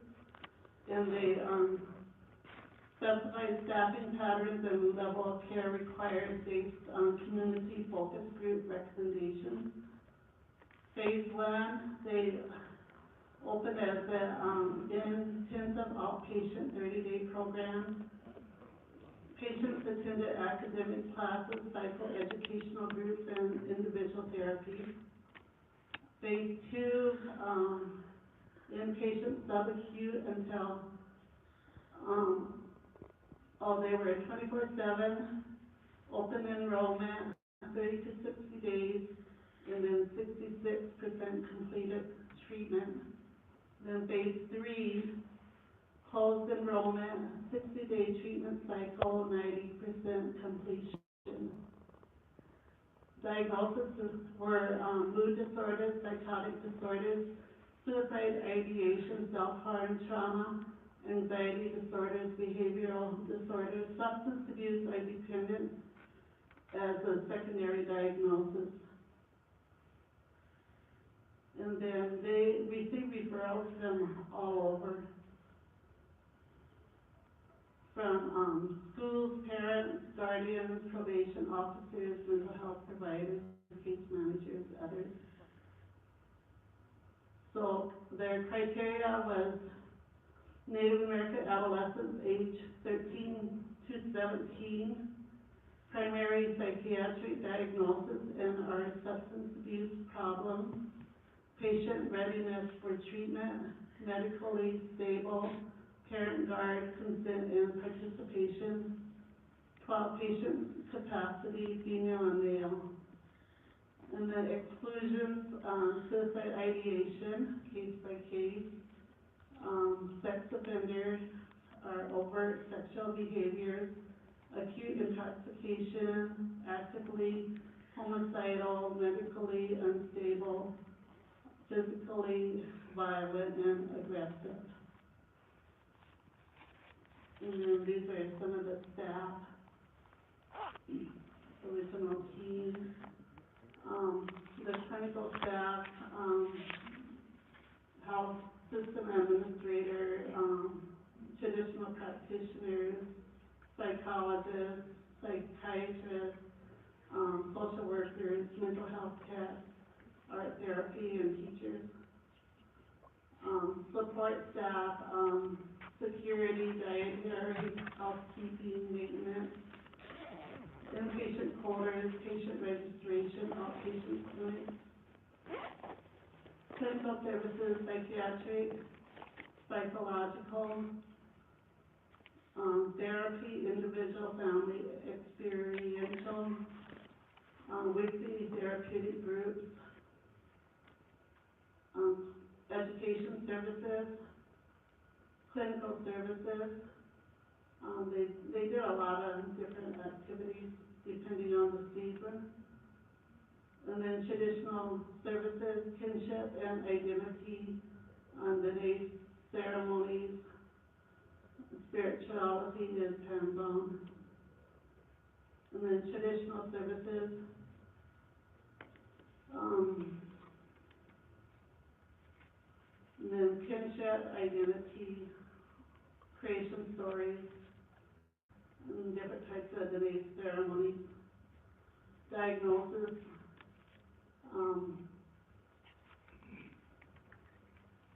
and then the environment. So they did have a hold on their campus and 2 sweat lodges, and they talk about their history and leadership.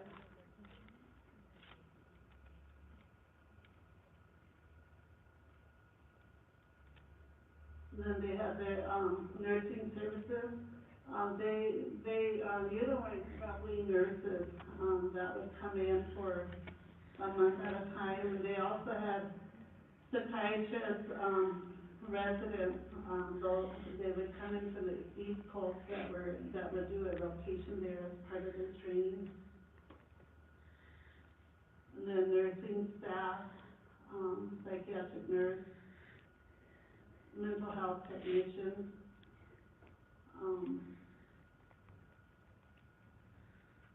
So yeah, I mean, what's different about it is they offer a lot more services than a regular regional treatment center because of the psychiatric services and medication. And so they they're still going, they're the only, IHS adolescent psychiatric unit. And, there was a group from Pine Ridge that went to Fort Defiance to, review the adolescent care unit. And they rolled out the red carpet for them, took them right into ceremony and asked them, you know, what is it that's going on at Pine Ridge that, you know, how can we help you? And, you know, it was, you know, really, awesome the way they responded to our, reservation. They really wanted to help develop the adolescent care unit here. And I think it's still possible. There's a lot of prayers that went into it, and there is a need. I'm a provider in Montana, and it's really difficult to send out our youth and children for, psychiatric services. And, you know, it's really, difficult doing all the paperwork and finding transportation and just coordinating services. And I also worked briefly at the, Great Plains Youth Regional Treatment Center, and, that was a remote, area, and I think a lot of the tribes would benefit from having a adolescent psychiatric unit here in Rapid City. And, you know, there's a lot of needs in, here in the area. And, you know, I grew up here, and I plan to, retire here, so I'll be available to, help wherever I can. And I'm not sure, if any of you have any questions or not.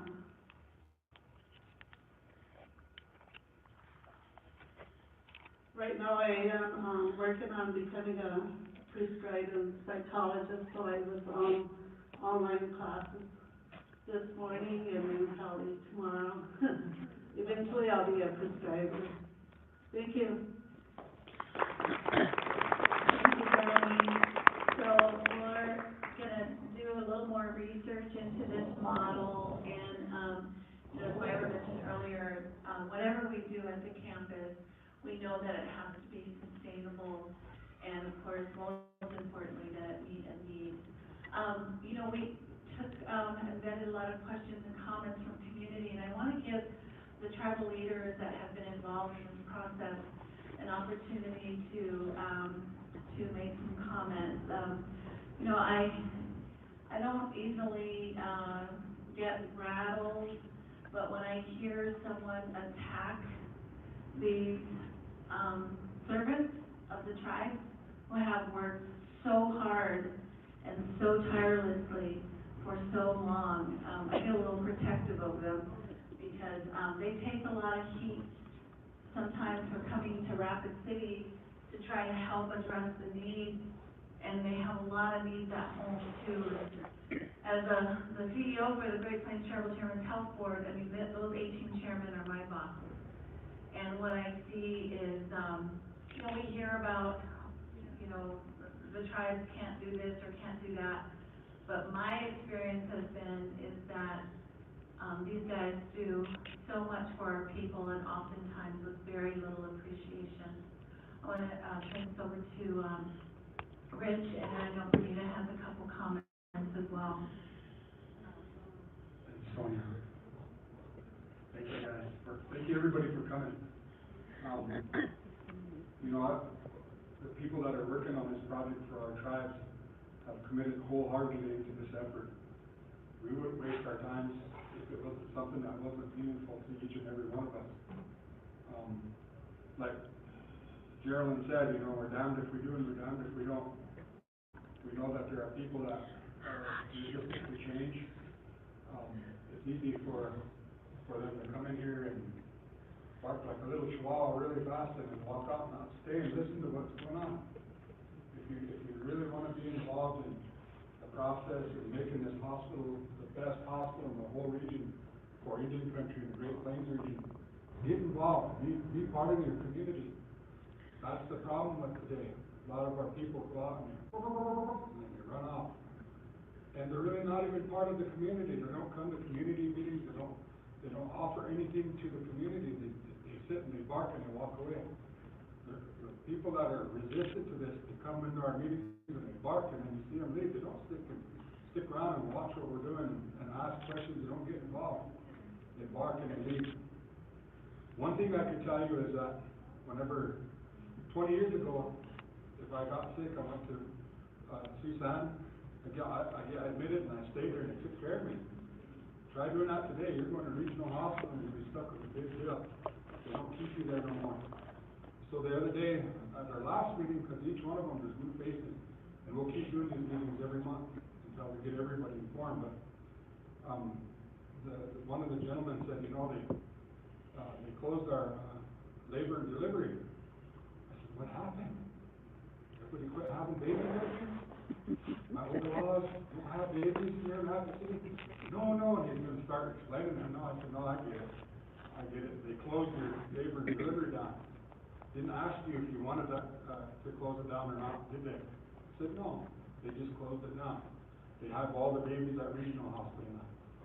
And you could go through Sioux Hospital and you could systematically see how they close this down, you don't have acute care no more. You can't do the emergency room. They wanna close down their clinic to be only an 8-hour clinic during the day hours and shut it down at night. So IHS has systematically shut everything off up here. Where was everybody at then? How come nobody was fighting up here in the newspapers and raising holy heck with everything? How come they weren't doing that? They just let IHS get away with it.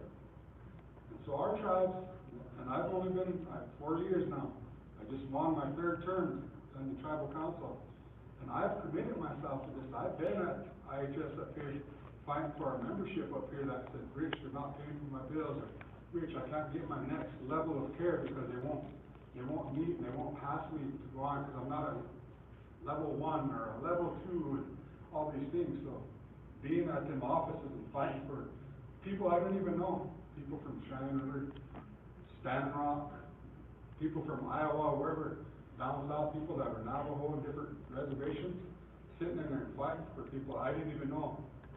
But I wouldn't do that if I didn't care.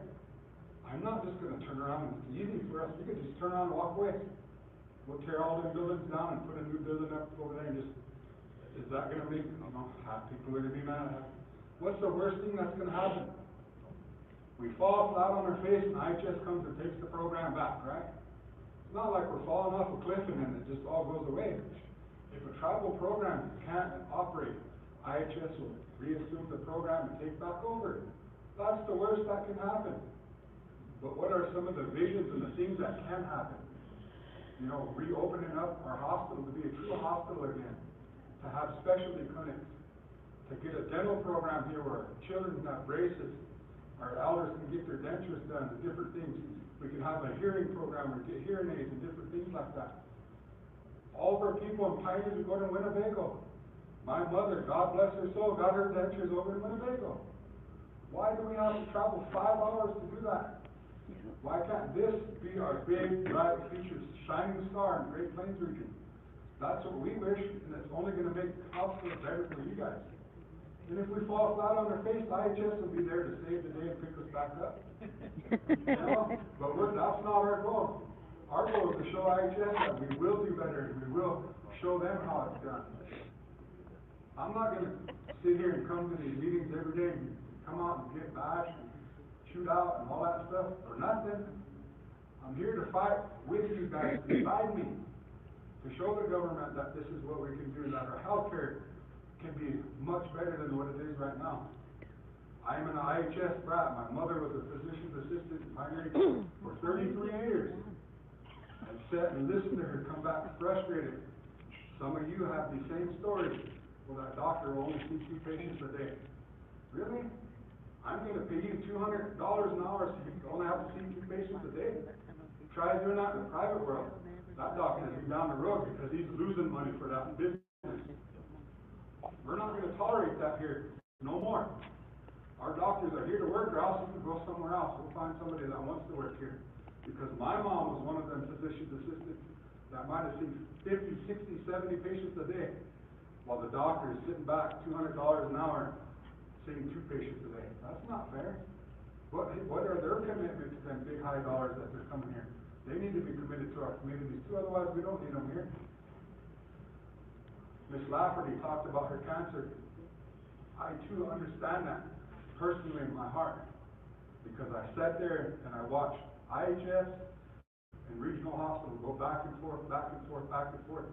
My mom had 3 surgeries, biopsies. The first 2 at regional, they didn't get enough, they had to go back in. We'll have another surgery. Okay, we went back in. Are you serious? I have to have a 3rd surgery now because you didn't get enough tissue? Come on now. So 3 surgeries. Then here comes Christmas vacations that are not talking. IHS is not talking in Pine Ridge to the regional hospital.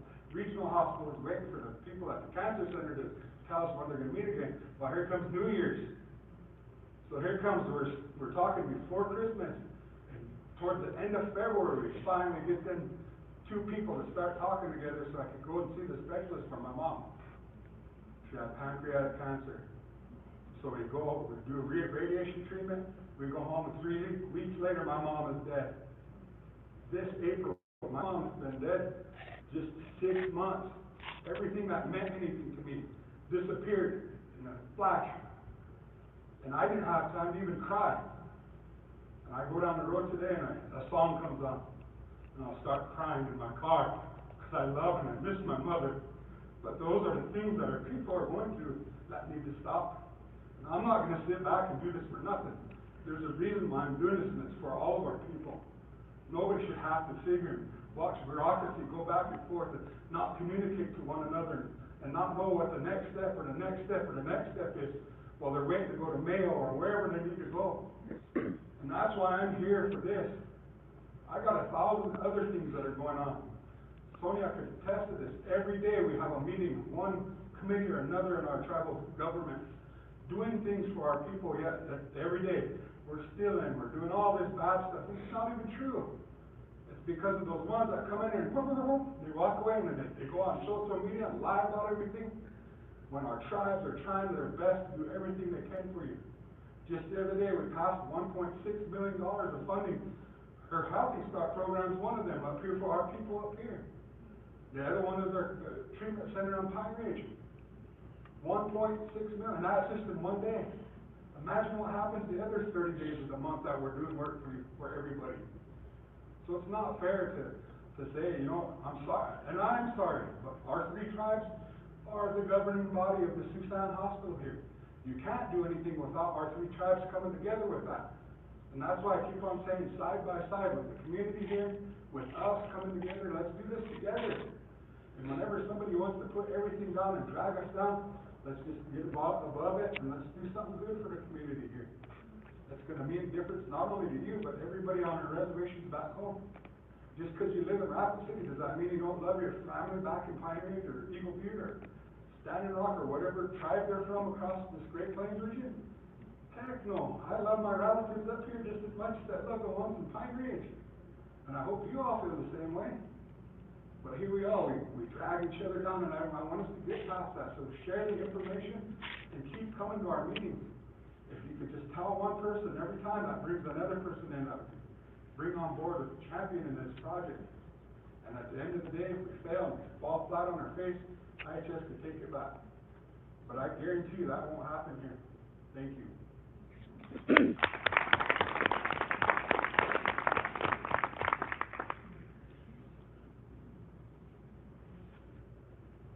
Thanks, Richard. My name is Bernita Underwood, and I am a council representative from the Cheyenne River Sioux tribe. And I actually was the health administrator for tribal health, and I was the CHR director at one time. So I know what those programs entail, but I am so excited about this. And it kind of hurts a little bit to see that maybe there's community members in Rapid City, and maybe we didn't do a good job too about really in the beginning reaching out, but we're improving on that. But it's a little bit disheartening to see the anger, I guess. I'm excited because you know what? When this happens here, it's going to benefit us too out in the reservations where we're remote. We you guys have the best opportunity to recruit these specialists. You're gonna have oncologists that wanna come, you know, rheumatology and ortho and all these that wanna come here. And people wanna come, these professionals wanna come to these new facilities. And you have schools, you have healthcare, of course, you have shopping centers, you have all that. And we don't. We have a heck of a time getting doctors to come to the reservation. And when they do come, we have to pay them mega bucks. And we have to be successful on our third-party billing to even make ends meet. But with that facility being built here, that my hope and dream is that these specialists are going to be able to come out and do rotations to the service units. And then when you guys are successful at this, then maybe we can start moving to B638 and then eventually compact. Because isn't that all a part of the Indian Self-Determination Act? That we're supposed to be able to run our own programs. And I think Rapid City, man, you guys got a jam right now to take that by the horns and wear it all shiny, you know? I am just looking so forward to this, and I didn't get to go to a couple of the meetings. I know my family's in mourning still, so I didn't get to come to that advisory meeting, because I would have said at that time, I have family that lives here. I have a son, and I have grandchildren, I have a niece, and nephews, and I have all kind of relatives out here. And I just found out, I'm related to Miss Lafferty. and you know, we invest in this here in Rapid City, and again, this is Sioux out here. This is our land that we want to say that. And I hate that we talk about bureaucracy all the time, but they want to divide us, and that's what's happening out here. So much division created because they're not well informed, and so then we're doing that. We're trying to get better information out to the people. And if we look at this, this is the best opportunity to show that we are Lakota Nation, and we're smart, and we are actually that type of people that are, you know, we are so innovative. We have our cultures behind us, and you guys carry that so well out here too. But you know what? I really want to be a part of that. And I hope that this happens, and I really agree with Richard. I wish the lady would have stayed that really didn't agree. And I think that just knowing that there's a bigger picture out here of what you guys are going to do. I mean, we've done this in Alaska. Now here in Rapid City, South Dakota, you're going to create some history here. And, you know, this is a time for us to gather. And then maybe we'll get the Black Hills back. But, you know, I say this over and over, and I'm thankful for the Great Plains Tribal Service Health Board. And I hate saying this, but Cheyenne River, I wish we had that opportunity to do something like that, come out here and build something. But we don't have that clean audit like the Great Plains does. They're solid, and every 2 to 4 years we're changing in leadership. So we don't want that constant changing of minds all the time because of politics. So with Great Plains at the round, they're able to create that consistency and the leadership. They have that financial, you know, being solid in that. Their audits have been awesome. So I have members too from back home that are actually working on it. And I'm so proud that Jerry is from Cheyenne River too. But we do have members from all tribes working there, almost all tribes. And I mean, if you go there, you just feel the energy of that togetherness. And I always thought that the #1 goal taught to me by my parents was that we love one another. And that's what our Creator wants us to do. So I think that if we can at least get more of our communities to show up, I think that's a good idea. Tell one and pass the word around, and I wish we could say gossip about it. Because you know what, gossip goes so far. But it's going to be truthful gossip. And I'm hoping that we can still engage quite a bit in the next weeks to come. And if we look at what's happening too, we talked about that, remember that can of the crabs, once we, the native population, you guys are moving up. You're gonna move up in healthcare, but what's gonna happen is there's always those that are pulling back. But you know what? Stay steadfast. It's you guys that are here now that are gonna help make this happen. And remember what you're doing. The 12% of the population right now is Native American, and it's growing. But what you're gonna do for healthcare is gonna benefit your Tacoja and their Tacoja. So I am so looking forward to this. I remember coming to Rapid the Susanna Hospital, and I had strep throat a long time back. Was in New York for Office of Aging workshop, and I came in and I had strep throat, and they gave me 2 shots just like that, and now I went to the ER here, and they don't have that anymore. It's urgent care, and so I know as Cheyenne River, we did resolutions many times for them not to close down the Susanna. So I think that we know too that there's actually a battle here, but we have the mayor. I mean, that is so unique to have the mayor support a project like this. I mean, I think at first they thought that, I've heard him say some comments before that in the past, but he's done a 180, it seems like. And I don't know, I don't live here. And I come and visit here because my son lives here. But I wish that we could really recognize, let's not let them divide and conquer us. This is an opportunity for us to get together and to make this work. And I know that there's gonna be trial and errors, always. But you know, we can do a better job. We see what happens at regional.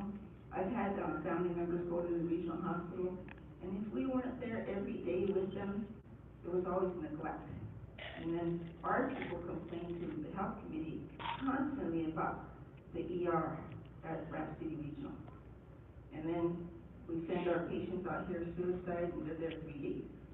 3 days, and they're sending them home, clearing them. But we need that facility here so we can send them here until we get better back there. So I'm really looking forward to seeing this happen, because I want our facility to eventually become 638. And then would become compact. Because that's the whole idea of self-determination. We need to be self-sufficient. And you know, I'm really looking forward to the success that we're going to see with third-party billing, because you guys are successful in doing that right now. So I just wanted to give that little bit of spiel. I just kind of wish you take this information and send it out there. You guys have such an opportunity. Out of all of the tribes, you're actually an urban program that can build up and teach us how to get to that point.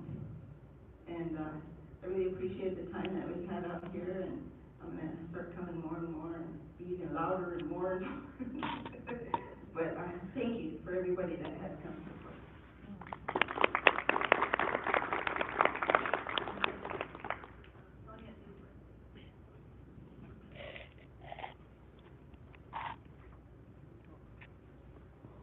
Have to come up front too. First of all, I just want to say I'm Betsy Washington to all of you today, and giving your time on a Saturday, you know, to come and sit and listen to what the Great Plains Tribal Chairman's Health Board is talking about today. And I just want to introduce myself. My name is Sonia Milhawk Weston, and I am one of the tribal council leaders for the Oglala Sioux tribe. And I want to say that my heart and my advocacy has always been quality health care for our people across the Great Plains. And about 4 years ago, I had the opportunity to go to testify in front of the Senate Indian Affairs Committee to talk about the health care of our people. I was the chair of the Health and Human Services Committee for our tribe about 4 terms. I've been on tribal council since 2006. I just recently ran for council again and got back in. So I'm really thankful for my tribal members back home on the Pine Ridge Indian Reservation.